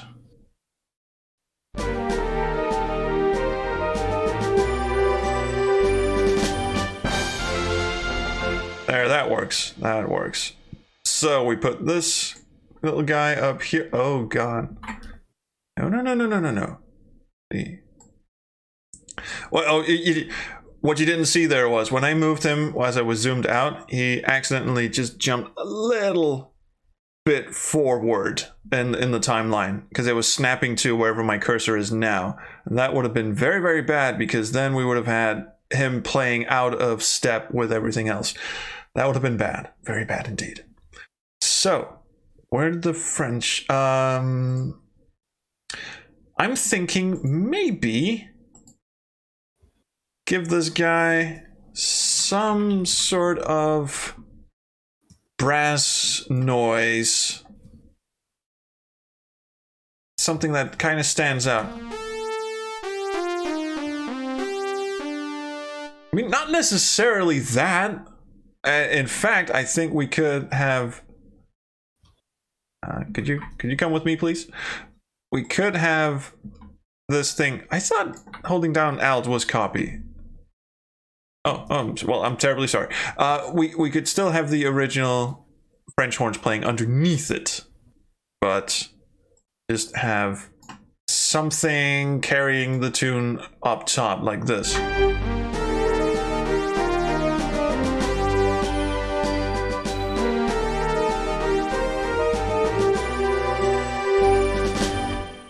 Not that sound, obviously, but something along those lines. Let's just find something here. Synth brass? Lisdev, my first language is Danish. I know, it's weird, isn't it? But however you say nice to see you in French, just pretend I just said that. I didn't take French in school, sadly. Sorry.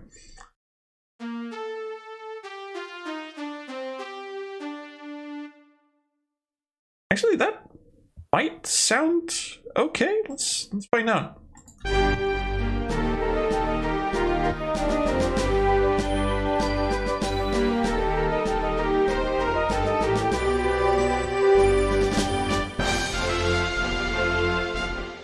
Did anyone hate that? Did anyone really like have a problem with that synth brassy thing right there? Seemed to fit for me.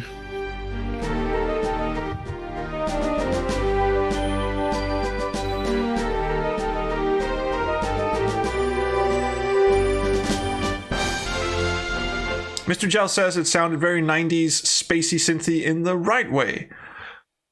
Oh god, Listef said, okay, I'm gonna butcher this. Stand back. Rendez-vous rencontreur. Was that close? Probably wasn't, because I've never spoken French in my life. Anyway, that's how I feel. Okay, let's try this just for funsies. Let's try a different patch. See if this sounds any better. It's a bit too abrasive, isn't it? A stab. Let's just kind of just Julius Caesar this motherfucker. Yeah. Perfect. Techno brass. Oh fuck yeah. Oh, rest in peace, headphone users. Very sorry about that. Totally worth it. Countdown brass. What the fuck is that? You know what? That is not bad. It's still a bit too. I like the other one because it sort of has this muted that thing. What's renegade brass? Renegade brass. Yeah. Does anyone want to renegade something? Yeah. Fuck, that is the 70s. God damn it. This is Space Quest as played by the rock band Styx. Hang on.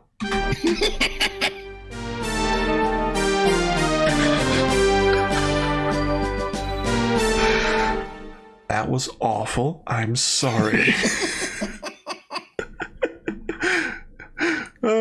Yeah, I think we're done. Synth Brass 1, you can go and play with your friends. Mr. Joe says it's terrible, and I love it because it's terrible. This is like a special community remix that's just awful sounds. Okay, let's save this thing. And the one track we haven't assigned seems to be empty. I'm looking at the gray one on track 13. Seems to be completely empty. So we can just delete that.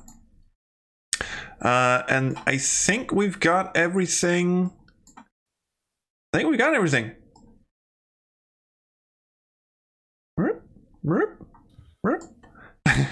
got a fever, and the only cure is more car crash.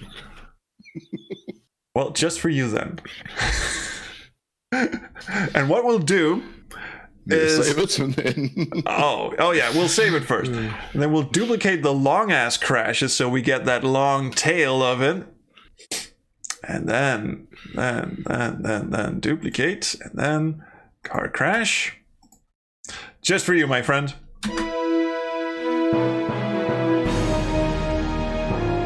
Oh god.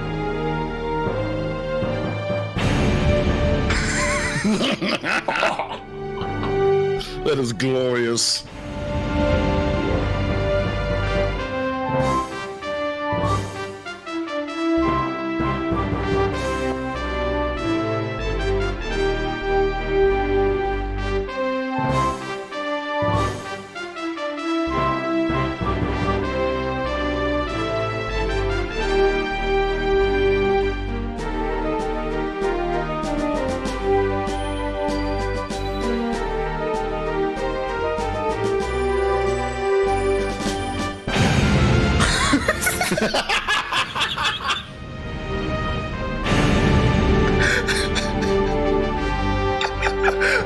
What have we done? It shows up with the subtlety of a car crash. Yes. Here he comes.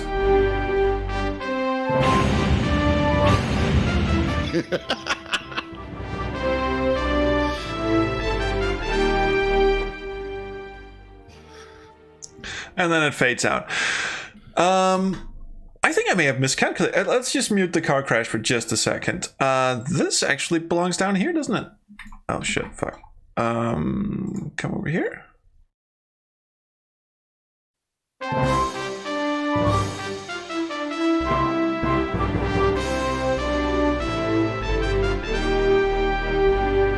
Mr. Gel says, turn it down to 4% volume, leave it in forever.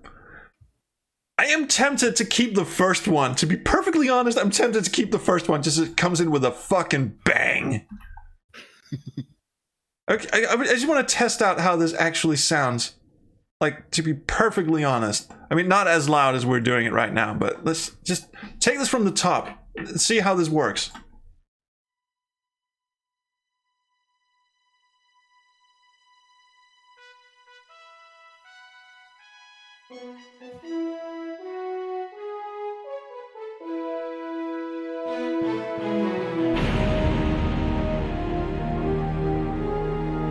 That's so weird. Also, what happened? The volume of stuff got a bit messed up, didn't it?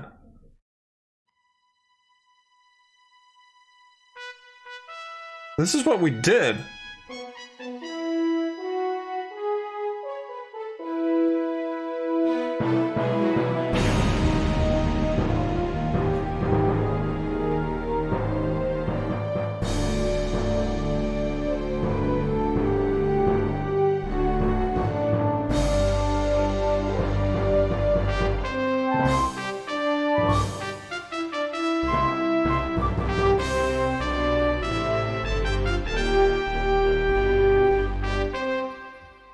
I think something sounds off when I started from the top.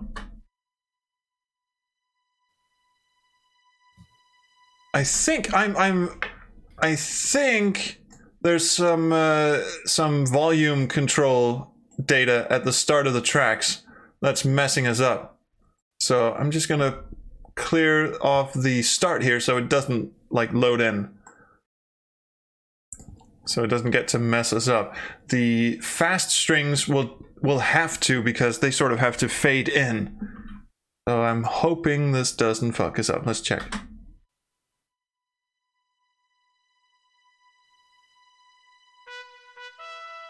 Better?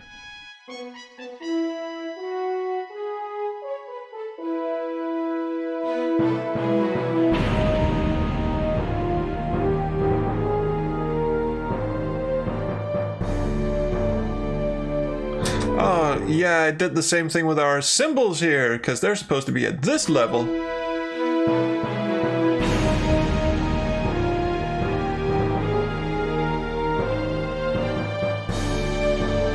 Oh, you rotten little bastard. I see what's happening. I'm seeing what... Oh, terribly sorry.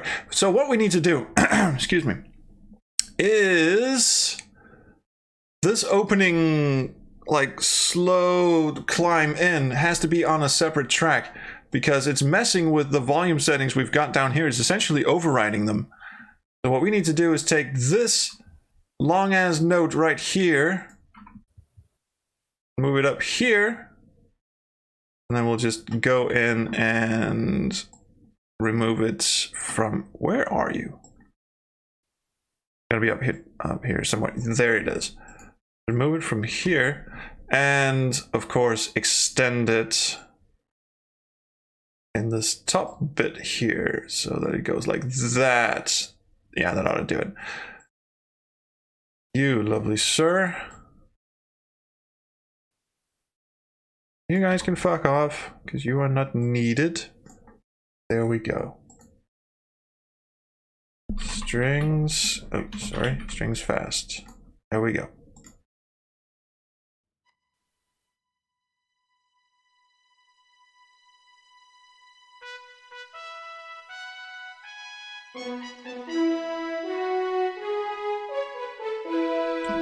See?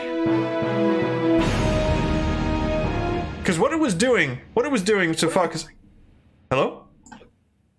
You mean hello? Oh, hello, Alexander. I thought I heard an echo. Hi, how are you? Well, they're pretty good, man. First of all, I want to commend you for doing all of this work right here. You're making it sound like it's fun and that it's easy, but like, this is a lot of work that you're taking on to do an entire soundtrack. Well, and try to get a vinyl made. Someone else recorded it. I'm just doing the fun stuff. This can take a long time, especially re-instrumenting something, because you're trying to preserve what made the original special, but still, like, give it some value so people are like, okay, I gotta get this on vinyl. And then you get the vinyl, and then you're like, shit, I need a vinyl player now. All right. Yeah, that's the hope. Yeah. Cheers, man. Thanks so much. Yeah. There's a butt in there somewhere, isn't there? Yeah. What do you mean? But I wasn't say but. Oh, just my anxiety just kicked in. I'm coming out here to cheer you on, man. Cheers. Well, if that's the case, thank you so much. I thought because you actually, if people don't know this, Alexander here actually knows his way around audio engineering, like a lot. He did the audio mixing for the stream you are currently listening to, and all the streams that I've been doing for the past, I don't know how long, pretty damn long. I want to say a year or something. So all the lovely compression and the ducking, being able to hear the game and all of that shit, being able to hear everyone on the Discord and stuff like that. That's all Alexander's job. So he did tremendously. My streams have never sounded better. Hello, Alex. Man, I'll step away for a minute and Alex shows up. Yeah. It's lit. So just a quick question for Alex. What's up? Would you like the original AV guy for Volition? What was your original role in the company? So what I did for Volition was a lot, actually. So part of what I did was I mean, the title was video editor, but man, I did like so much more. Because like I was training artists on like lenses and doing stuff like that, and I was also doing trailers and cutscenes, and I was making game assets and working with the team in terms of like, hey, how do we position this and everything? A little bit of everything. Jack of all trades. Yes, and then I was like, I could do this on my own, and turns out it's even harder to do it on your own than when you've got 200 people around you that really know what they're doing. Yeah. But I did actually play your game, and that video is recorded, and I just need to edit it, and it will come out next week. If people don't know, Alexander released his first arcade game. It's in VR arcades. It's called Starship Commander. Here is the VR goggle headset that he graciously loaned me so I can play. Oh, that looks familiar. Yeah, so I can play the home edition and ruin it for everybody. That's okay. It's a storytelling game and everything, but if we're just going around scratching each other's backs, then I heard that next week one of the coolest streamers out there is going to be on Human Interact's stream. Oh, is Rizulka joining you again? Oh, that sounds magnificent. No, Rizulka's high up there, but I think someone this streamer called the Space Quest Historian is going to be making his way over, playing not Space Quest game on Friday. Right, exactly right. Yeah, because Alexander's doing some spooky shit this Halloween, and one of the games he had on his list was Maniac Mansion. I was like, I'm there. We got to do this. So I'm press F in the chat for Maniac Mansion, and I'm actually campaigning for Alexander to play the original Commodore 64 version. Because I've already done the PC version on my channel, so I thought, why not just take it a step back? Actually, I'll pull out a version that I've never played before. Are you kidding me? It's the same version. But seriously, there are also two PC versions, and we did the original low-res version, but they actually did like a full 320 by 200 so-called high-res version, so we could do that one instead. Yeah, the one where the editors turn blue. Yeah, exactly. Because the old one kind of looks, the one that I did on my channel actually does look a bit like the Commodore 64 version. I just like the C64 version because the soundtrack is a lot better. But oh shit, Wilkoweb says FM Towns and Amiga. Oh yeah, actually, I don't know if there's an FM Towns version, but there was an Amiga version, and it had 32 color graphics. That was actually pretty. You know what? Take it up with Alexander. I'm just his Are we guest. playing the Amiga version? Is that what's happening? I mean, we could do. Anyway, so yeah. We haven't figured out. So this is funny. It's like he's like he's a professional. He's got his shit together. He's got everything. And I'm like, I have no idea what I'm doing tomorrow. Let alone like next Friday. So. Well, at least we're on the same page on that one. Yeah. You'll be there Friday at what is it? 1 p.m. Pacific, 4 p.m. Eastern, and 2200 Central European Standard Time. Is that what it is? Summertime actually. Yeah, Central European Summertime. When does that switch over? I don't know when it switches over, to be perfectly honest. You know what? For the benefit of everyone, I'm going to look it up we should now. probably check out because like you could come in an hour later and be like, dude, where the fuck were you? No, I checked. We are still on summertime for some reason. Shite. How does what? When? When does Google work? When does CEST change to CET? Here we go. What? What? Damn, Google. You're getting some weird ass results. By the way, I think 2020 is the last year. They're like no longer doing it anymore. So there's one more switchover and that's it. There better be, because I fucking hate this. It fucked us up so many times when we were doing backseat designers. Yep. So 31st of March, thank you. We already did that. And then October 27th. Oh, there it is. Okay, so it's only a week different from the US one then.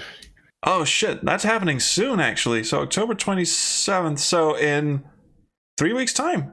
Yeah, check your schedules. Fuck. But anyway, so it should be 22 or 10 p.m. CEST on Friday. Yeah, and if we're playing the Amiga version, then we're gonna make Amiga Bill real jealous. Nice. I mean, what an absolute shame. And what a shame. He might just jump on our stream and be like, "Hey, I'm the Amiga streamer. Come take a look at my stuff." We'll be like, you know what? I would be perfectly fine if he just joined as second guest. Actually, he would be first, and I'd be bumped down to second guest, and I'd be fine with that. We'll see. We'll see. I'd rather have you guys get like behind the diner and just like get into a knife fight of like DOS versus Amiga. God, and then somehow like DOS Nostalgic is there and he's just refereeing the whole thing. Well, he's kind of a biased referee, wouldn't he be? Also, I love how your favorite, right? I love how that there were two ways that sentence could have gone. I'll take you guys back in a back alley and ... and you went with the knife fight. So thank you for that. Hey, or I don't want to hear you talk about throwing your D's around this like 30 minutes. Oh man, my D's going here, now my D's going there. And I'm like, that D needed to go. That D was not right. So actually, I think we're ready now, and this is the part where you stop speaking to me ever again, because what I'm going to do now is very quickly, very dirtily is a new word I have invented. Take me to dinner. I will add an isotope mastering plugin to the master track, which is going to sort of level everything out and make it a little more punchy and shit. But I am just going to, choose a preset, just a built-in preset, just to, see, how it's going to sound. So, okay. All right, then I got to turn on the stream to listen to this, don't I? Well, either that or go on Parsec. Okay. I'm going to turn on the stream then, because my audio is set up to like route everything I hear back into you guys. So that'll be fun. I'm going to just clip this here and I'll take a listen. Cool. Take all right. Call offline. Thank you, sir. Well, thank you so much, dude. Always a pleasure. All right, so with him gone, we can now so this, okay, again, it's been a while since we've listened to it. So this is it without any mastering on it. Check this out.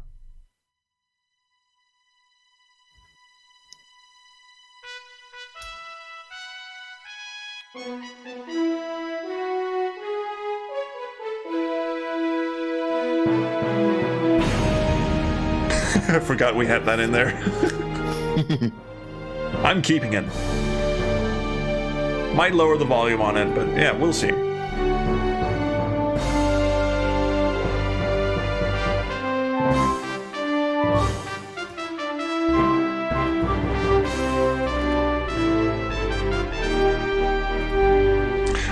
Okay, you get the picture, right? That's it without any mastering on it. So now, and if you're listening to this with headphones, or if you're listening to it on speakers, you might want to turn it down a bit, because it's going to get a bit louder, if not quite a lot louder, actually.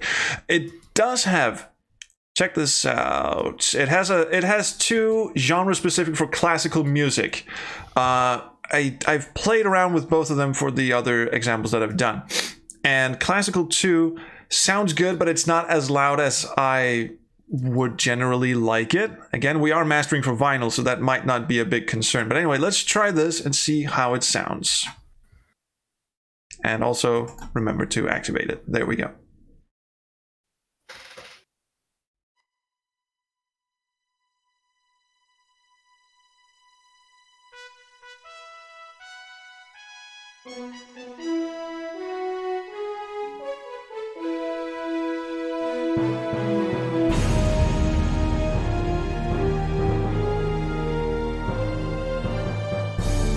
It's very gentle, yes, but Yeah, it seems to have widened the soundstage a bit as well. it has.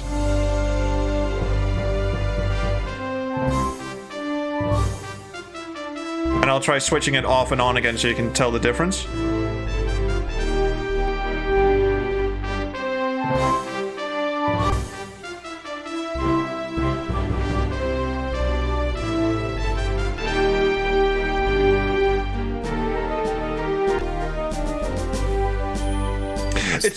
Yeah, exactly. It's doing a lot of treble boost too.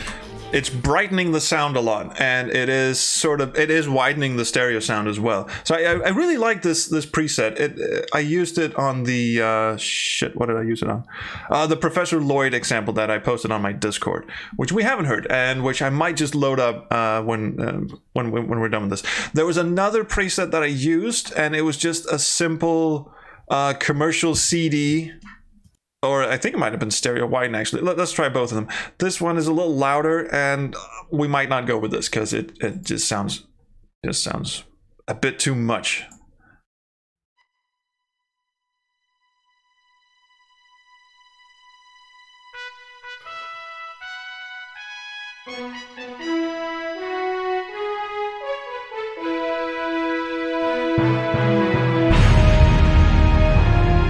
Oh, you saw that? It clipped. Yeah, I heard it.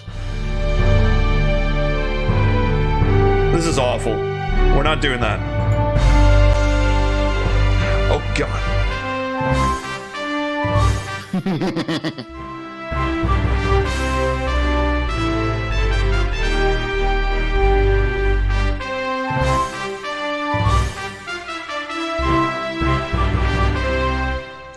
So, as you can see, this one is the classical 2 is very gentle, but I like it because it, like you said, it boosts the treble and it widens the sound. This one widens the fuck out of the sound, but not in a very good way.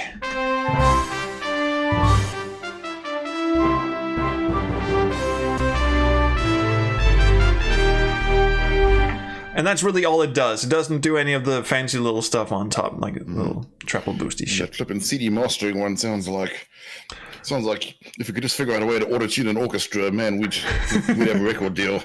Exactly. Yeah. So I might go with this one, and I might just turn the explosion down a little bit, just a tad.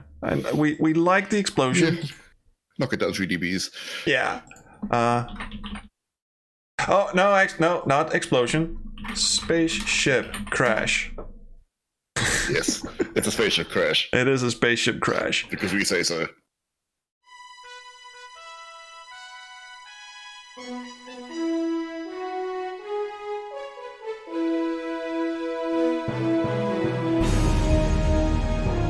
That's nice. That is nice. It could stand, perhaps, if we just touch the master and just boost it up to, I don't know, 2 decibels?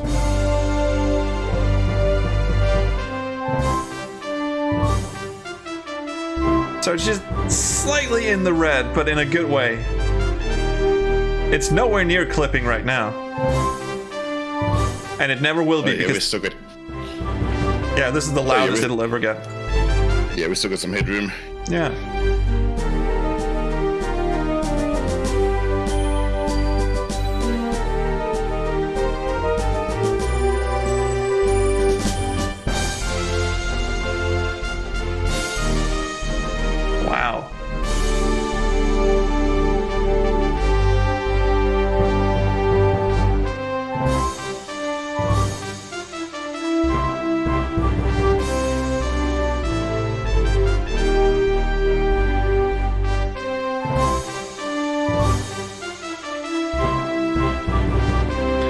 doing with my hands, by the way? And then it fades out. So that is Classical 2 with 3 decibels boost. Doesn't sound too bad, actually. Yeah, I mean, it sounds nice and day from how it sounded when we started. It does, doesn't it? So I'm just gonna keep this right now. Once again, we still haven't figured out what the hell this thing is. Yeah.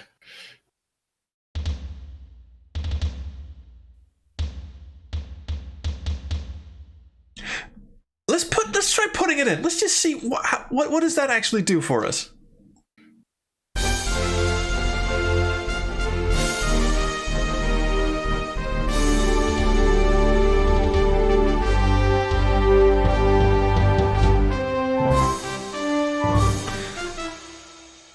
Does that do anything for us? I mean, the game does have that. There is that kind of one floor tom that just kind of shows up for those 2 bars, and yeah, it just kind of fucks off. It's it does. I'm gonna leave that in the chat. What do you guys think? Should we keep the little? Because it was barely audible, by the way. Might want to give it a little boost. A different drum sample. Alish Kogol has. Actually, John, you're a patron. You can just join the voice chat if you want to talk to us. But yeah, I mean, I think it's kind of subtle in the original. So if we just make it subtle now, yeah.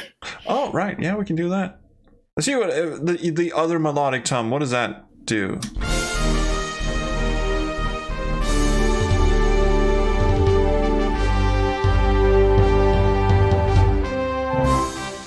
That one's a little more mellow. Yeah. Maybe not as... If you do this again, I just might. Girlfriend's on her way over right now. Okay, well, I actually don't know what we're doing next Sunday either, so we might, unless people are tremendously bored by this, we might do this again next Sunday.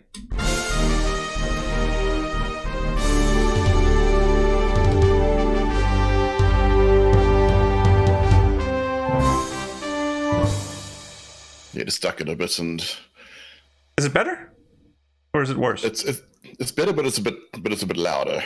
Yeah, it's a bit loud. Might want to turn it down a bit and do this again.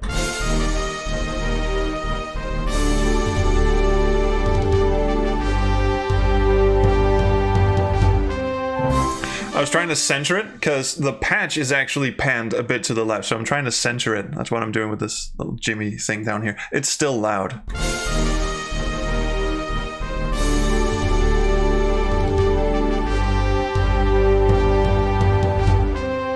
That works. Actually does work.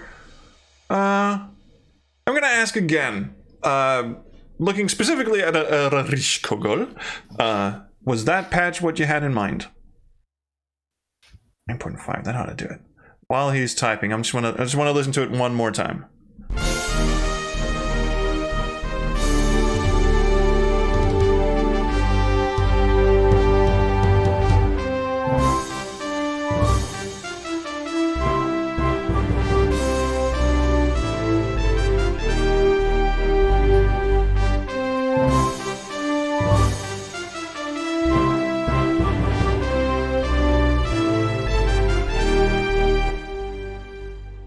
Boy, that fade out is harsh. I wish there was something we could do about that, but that's how the meaty data is. Bud says, please continue doing this live next week. We might. Yeah, I mean the viewers are going down during the part when we were trying to pull those cellos apart, but they've gone up now. So look, we had 17. Yeah, where mine says 25, which that counts both Twitch and YouTube. That's YouTube. Yeah, maybe add a fade and drag the last note of the drum. He's hearing less of a tonal drum, which I think was the point, wasn't it? Wasn't it just supposed to be like a floor tom? Someone was just someone who accidentally wandered into the recording booth, just started messing with the tom and then left again. Let's see. Add a fade and drag the last note of the drum. Was that drag this puppy over? Where'd you go? There it is. I don't know if that's actually going to do anything, but I'm willing to give it a shot.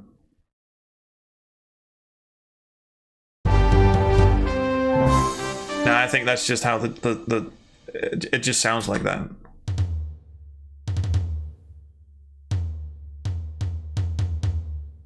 Yeah, there's no change in that. What it does remind me of is that fucking Rada drummer from Gabriel Knight 1.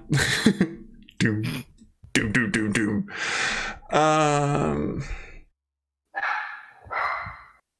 Hi. Doggy dogs. Hello, ducky.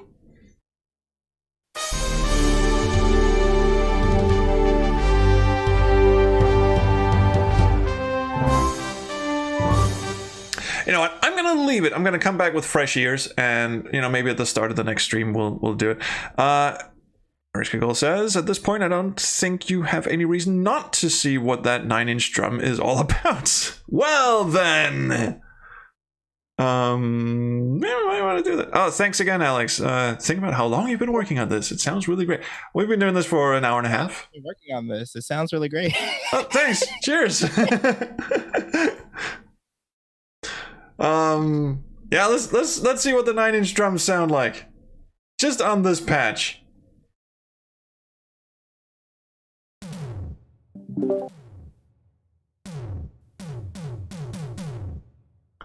These are just toms with a lot of distortion on them. Let's see how that works in conjunction with everything else.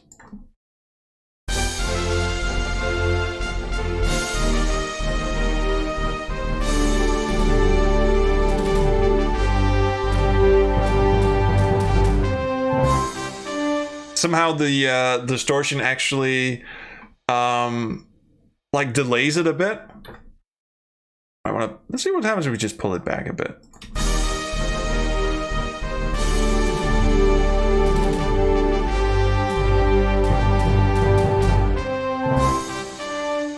I mean, let's be honest, that's ridiculous. So let's just go back to what it was, the floor tom.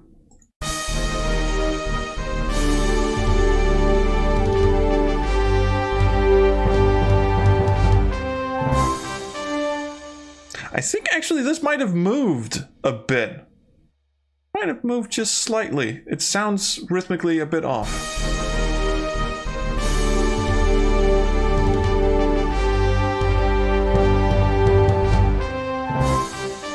I know they don't line up, but it sounds better. It sounds better when you just pull it back a little bit.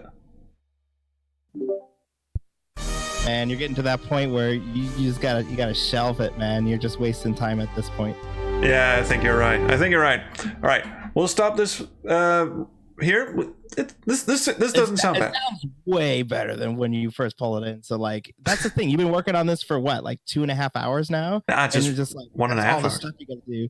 So like tomorrow, what you'll probably want to do, like if you keep working on this one, is you'll start automating things and start bringing volumes in there. That way you can accentuate certain volumes of stuff. Yeah, maybe. Or I'll just be lazy and just put things on different tracks if I want to louder or softer. Yeah, you'll just do 9-inch drums. It'll be great. Yeah, 9-inch drums will work. That's the whole thing. It's like, hey, this got a little avant-garde here, okay? So briefly, I just wanted to show you the other ones that I've been working on. Keeping now in mind that our preferred mastering patch is, sorry, just knocked the microphone. Mastering patch is the symphonic number 2 with 3 decibel more volume, I guess. So let's do Professor Lloyd, which is, if you don't remember, you go down the Joe says, just take out the Mark Siebert shit already. I have no idea what you're talking about. But anyway, this is when you go down the sewers and you click the button. Ah, a button. Perhaps I'll give it a press. And again, I really, really want to do stuff to, especially the tubular bell, the famous hellish bell that plays in this track. But okay, check this out.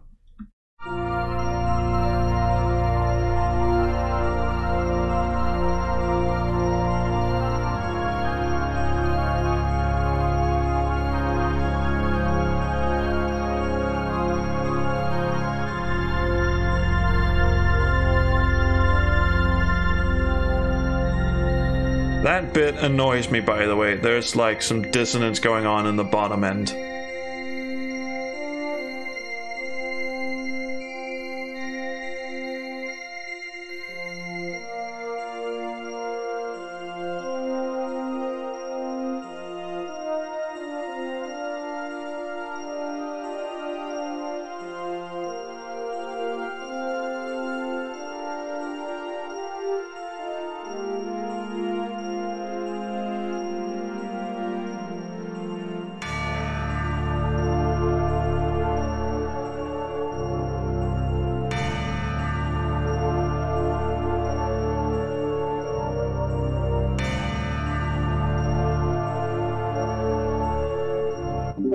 Ooh.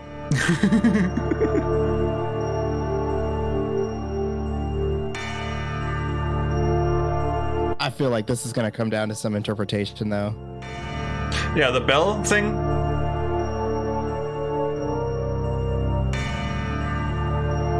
I'm tempted to somehow just sample the original Sound Blaster bell, which is kind of, I mean, you can't replicate that shit. Do it. Like that's what I say, man. Like if the original sounds good, do it, because like a lot of these remixes, a lot of times they'll just like intentionally like, I gotta change everything because it's a remix. It's like, no, man, if the old one's there, do it. Like I would prefer that you keep more of the old. That's just like my personal preference whenever I listen to these types of albums, you know. I mean, you do have a point. The only thing is, I don't know how to sample the original from the OPL3. I don't know how to isolate it because it is buried behind all the other stuff. And I don't have like it's a MIDI file, so you can rip the tracks out and then just run it through an OPL3 emulator, unless you like want the clicks and stuff, you know. Well, no, luckily it is just a percussive thing, so if it's just a wave sample of that hellish bell, I'll just stick it in whenever it needs to be there. But I don't have an OPL3. I don't think I have an OPL3 emulator. I mean, I have Adlib Tracker. They're built into everything. They're built into everything, man. I know they're built into DOSBox has one. Yeah, I wouldn't be surprised if there's not an OPL3 emulator like as a VST plugin. There are OPL VSTs here, but I'm guessing they aren't free. They might be. No, I've actually found a free OPL3 VST. It sounded the part, but it was detuned. It was like awfully detuned. You can, if you're gonna put stuff in, then you could just you would have to retune the OPL3. Anyway, Adlib Tracker 3, if you just want original Adlib sounding or Sound Blaster OPL3 sounding stuff, then you can just do it in Adlib Tracker 2, export that as a wave, and then just use those as samples. But Ken did something really, really strange with the Adlib bells in the OPL3 version of this tune. And I fear if I just take the... First of all, I wouldn't know how to get the actual MIDI file out from the game. I know there's SCI Viewer or something like that. Thanks, Waterboy, for Water the Boy for being here. By the way, yes, go entertain your child. You have done very well, sir. Thank you for joining us. Someone smarter than me would have to isolate that sample, is what I'm saying, because that would take forever for me. What you could possibly do is just throw this out as a challenge to the Discord, and it's like, can anybody isolate this bell and just give it to me in a wave? And then I'll troll you, and I'll just record it like, you're like, I got it, guys, I got it, and then you you totally just fall for it. Another thing I wanted to do was actually, if I was going to keep what I've done here, I would put in this res thing, like pan it out to both channels and go that kind of thing, just so it sounds a little more ominous still, but preferably. All right, that's a challenge to anyone watching, and we'll post the challenge on the SQH Discord as well. If anyone can isolate the original Hellish Bell from Space Quest 4, the OPL3 thing, and send that to me as a WAV file, it goes in the community track here. Goes in the thing. So anyway, that's Professor Lloyd. One thing that annoys me is here. This thing playing right here. That sounds weird. I'm gonna do something about that because that just sounds really, really strange. Yeah, that's a bit oof. Anyway, saving that one, and finally we heard this at the start, but I just want to play it again. The format countdown, and I'm going to replace the master because I tried a different mastering. Yeah, the stereo widener. I tried to use that. Let's just do the classical 2 and boost that 3 decibels and have a listen. I'm a bit more pleased with this one.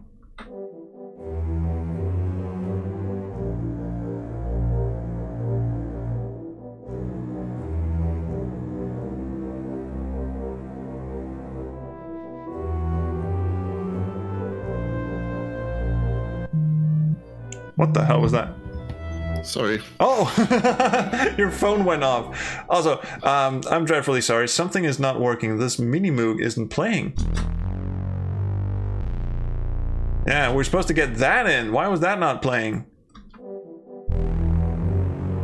That's better. There we go.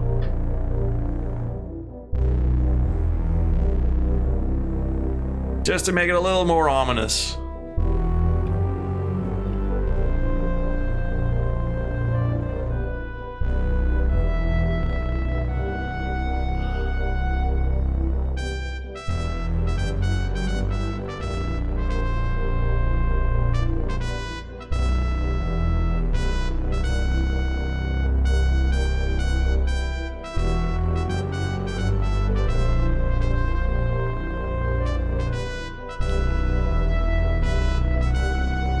That Minimoog is awesome.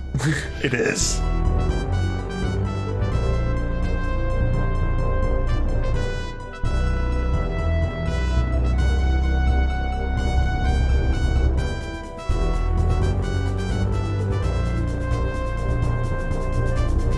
Okay, then the snare drum comes in.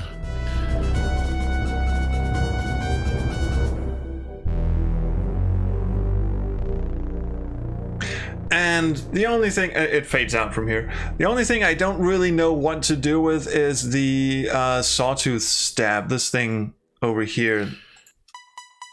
Yeah, it sounds a little bit extra, but we kind of need it as well. It's supposed to be there. I'm not sure it's supposed to be that sound.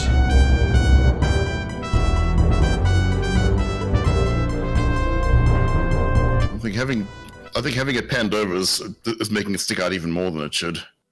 Maybe that's right. Maybe you got a point. Also, this track is completely useless, and I think it's doing the same thing to our volume settings. I think it is messing with the volume settings, so I'm just going to do this for a bit. And this is not used for anything either. So the Frenchy horny thing was actually a lot louder, or was supposed to be a lot louder than it actually is, because there's some sort of MIDI track thing going on in here that's messing it up. So I'm just going to go like this and this. So another thing we've learned is the key to keeping our original settings is to not let it play that little bit of metadata at the start. That sounds better. Now you can actually hear the French horns.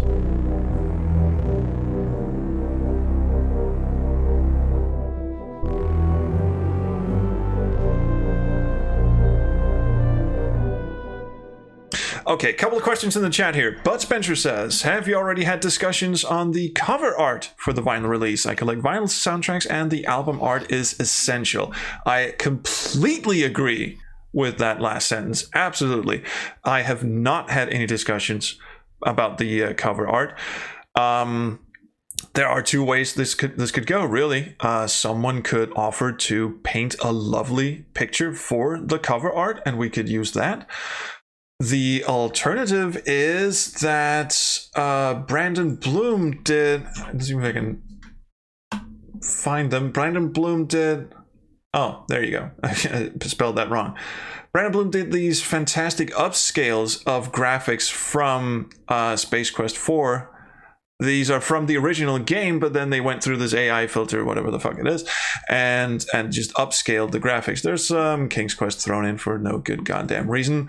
There are some more Space Quests images coming up. God damn it, King's Quest, get out of my stream. There we go. There's some Space Quest 5 stuff. But there's some Space Quest 1 VJ. We don't talk about that. And what there was some more supercomputer stuff. And Prometheus bar. So what we could do is also use some of these AI upscaled. Maybe just put them on the back cover as like screenshots, but beautified screenshots. I don't know. So long story short, no, I have not talked to anyone about the artwork, but you're absolutely right. It is essential. I think if you want to keep that discussion going, please join my Discord. I should probably put a link to that in actually. Here we go. Join the Discord. There's There's a music channel thing, and that's where I've been posting the examples that I've been doing. And Mr. Gel asks, or actually it just says, love the little pizza fight square stabby thing. It does need some post. Let's just try really, really quickly. Just add some reverb. Reverb has not failed us in the past. Baby, that's just what it needs. Just needs a bit of reverb.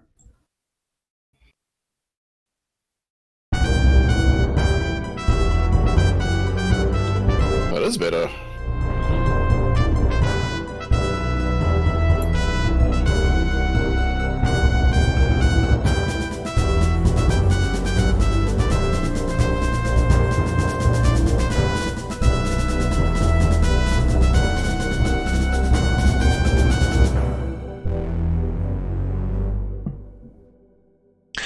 Oh, we've got KPanic23 in the chat says, if someone had a MIDI with just that channel, they could record the Hellish Bell on an actual OPL2. Dang, how do you do that? I don't know. The whole extracting the MIDI from the and then taking out channels from it, I wouldn't know how to do that. I just have to hang around on the SCR forums wherever they were. I know somebody did that. There is that SCI reader or whatever the hell it is. No. Oh shit, what's it called? A utility that Phil Fortier, the guy who did Snail Trek and is doing Cascade Quest, he actually wrote the SCI, not the SCI companion, the SCI reader, the SCI. Right. I have an idea of how this could be done. I just don't have the time to execute on it. Okay, I'm listening. So you pull the MIDI file out of the thing. Shouldn't be too hard. There are probably tools for doing that. There is. Second thing, open up the MIDI file in an editor and just delete all the tracks that you don't want, and then play that MIDI file back on whatever you want to do and capture that. Done. But will it keep the original settings that Ken threw in on those? Because I fear once I pull it out and convert it to an MID file, because Sierra used their own proprietary MIDI format, I am afraid it'll lose the settings. It'll just convert it to general MIDI, and then we won't have that special sound. So it's all it is it says track, and it has an ID for like which instrument, and AdLib cards could do extra stuff on it. You could do some pseudo wavetable synthesis, and that's probably what you're hearing on it. Maybe. So just pull it back into the game, and then just hit play. I just have the game render it. Okay. Yeah, set their volume to tracks to 0 on all of them, and then just play it back, with the exception of the tracks that you want. Well, here is the SCI resource viewer.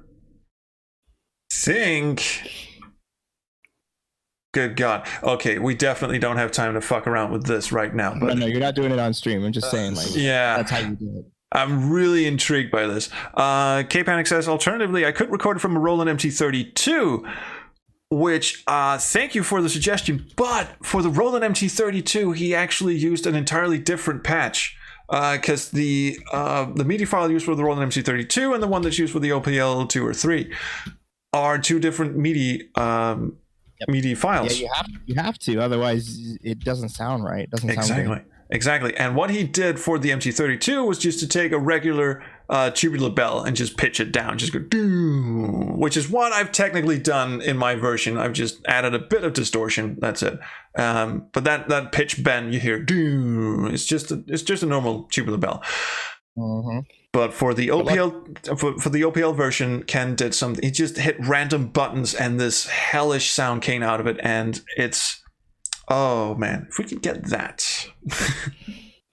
But yeah, I mean, like I think Alex is hinting, is the the Sierra in-game format is a somewhat synthesizer agnostic music format that is then converted to something resembling MIDI, and then the AdLib driver tries its best using the AdLib's resources and some hinting from the original score, which was Ken Allen hitting the randomize button. Yeah.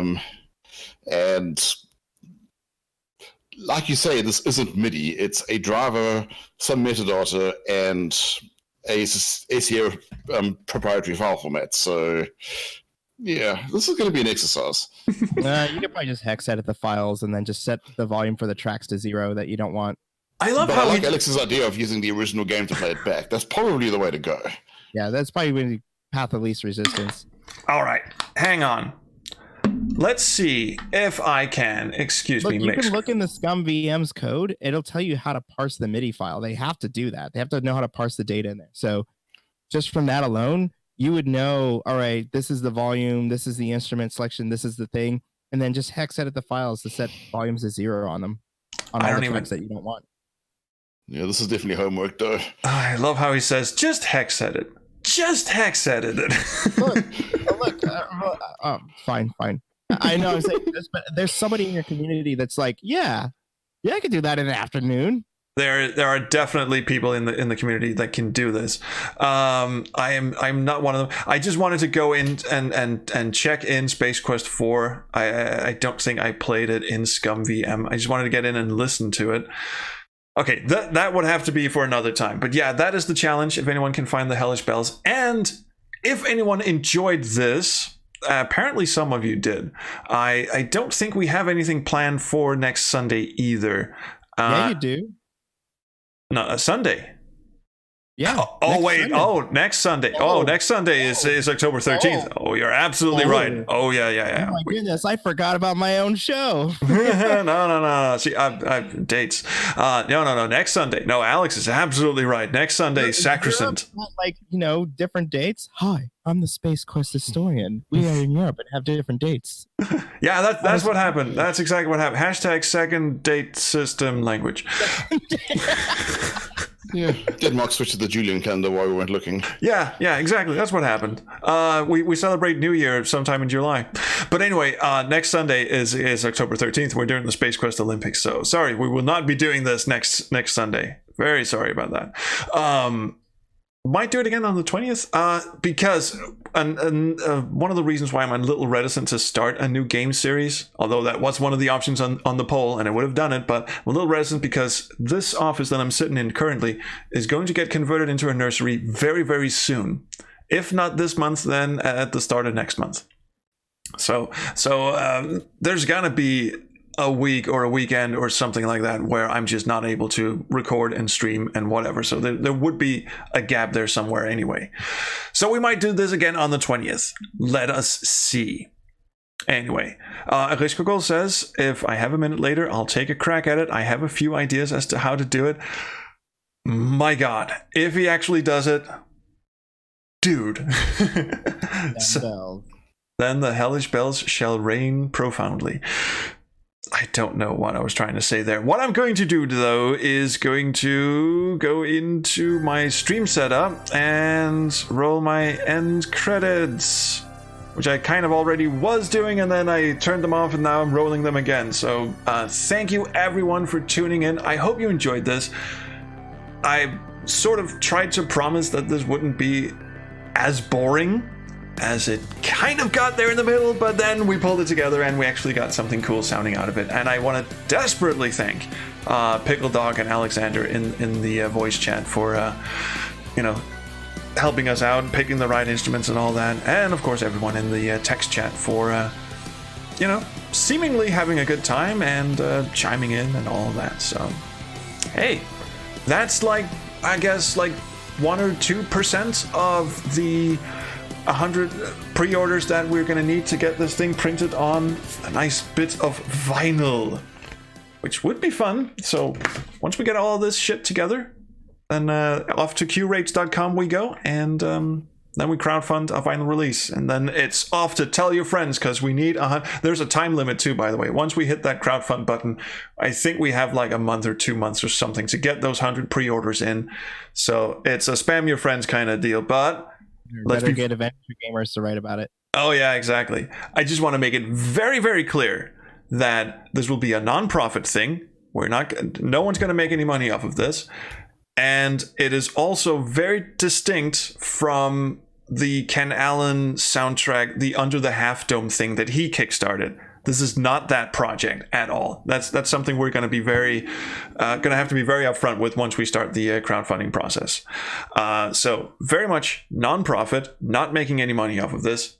The only money that are going in are going to Q-Rates to actually press the fucking vinyl, and it's not Ken Allen's project. This is our community project.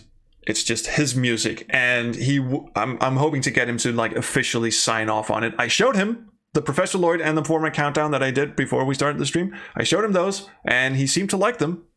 So we might get somewhere with this. So that's the rambly outro. I'm very good at those. Thank you ever so much for watching. Take care, and I'll see you around the Chrono stream. Bye.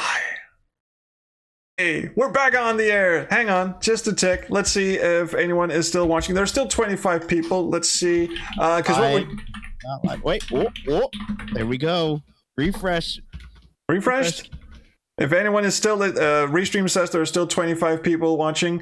My friend Gemini is having some fun with Mario on his Super Nintendo. I think he's playing Yoshi's Island. No, he's playing Super Mario indeed. World 2. He is playing Yoshi's Island. So Raid. yeah, so let's go and raid him, shall we? Space Quest is because he's gonna have to edit this together into one cohesive little not gonna fucking happen, is it?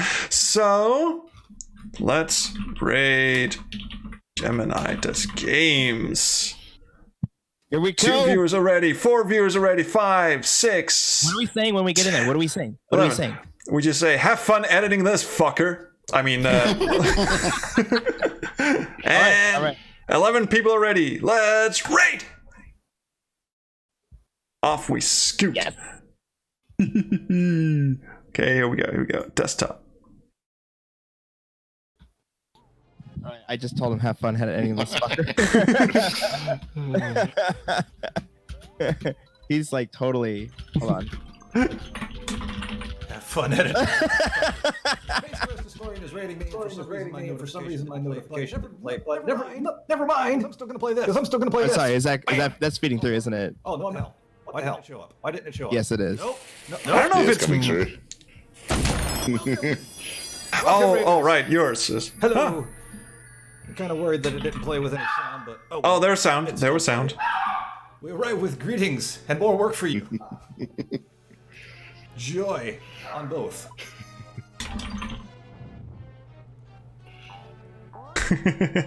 Well, I'm not too worried about the sound. At least the animation worked.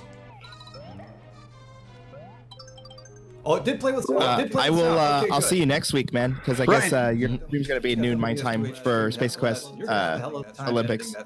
Absolutely. Yes, and I will see you on your own stream. And Yeah, so you're gonna be on Friday, and then I also have a Saturday stream, and then then jumping on yours for Sundays. Oh, it's gonna be a busy weekend. Gonna be a busy weekend, yeah, but it's gonna be fun. Good people. Yeah. Unlike me. Are you gonna have a package for us to download so at least we can like get it up and running? Like a tube cup. I'll do my best. I'll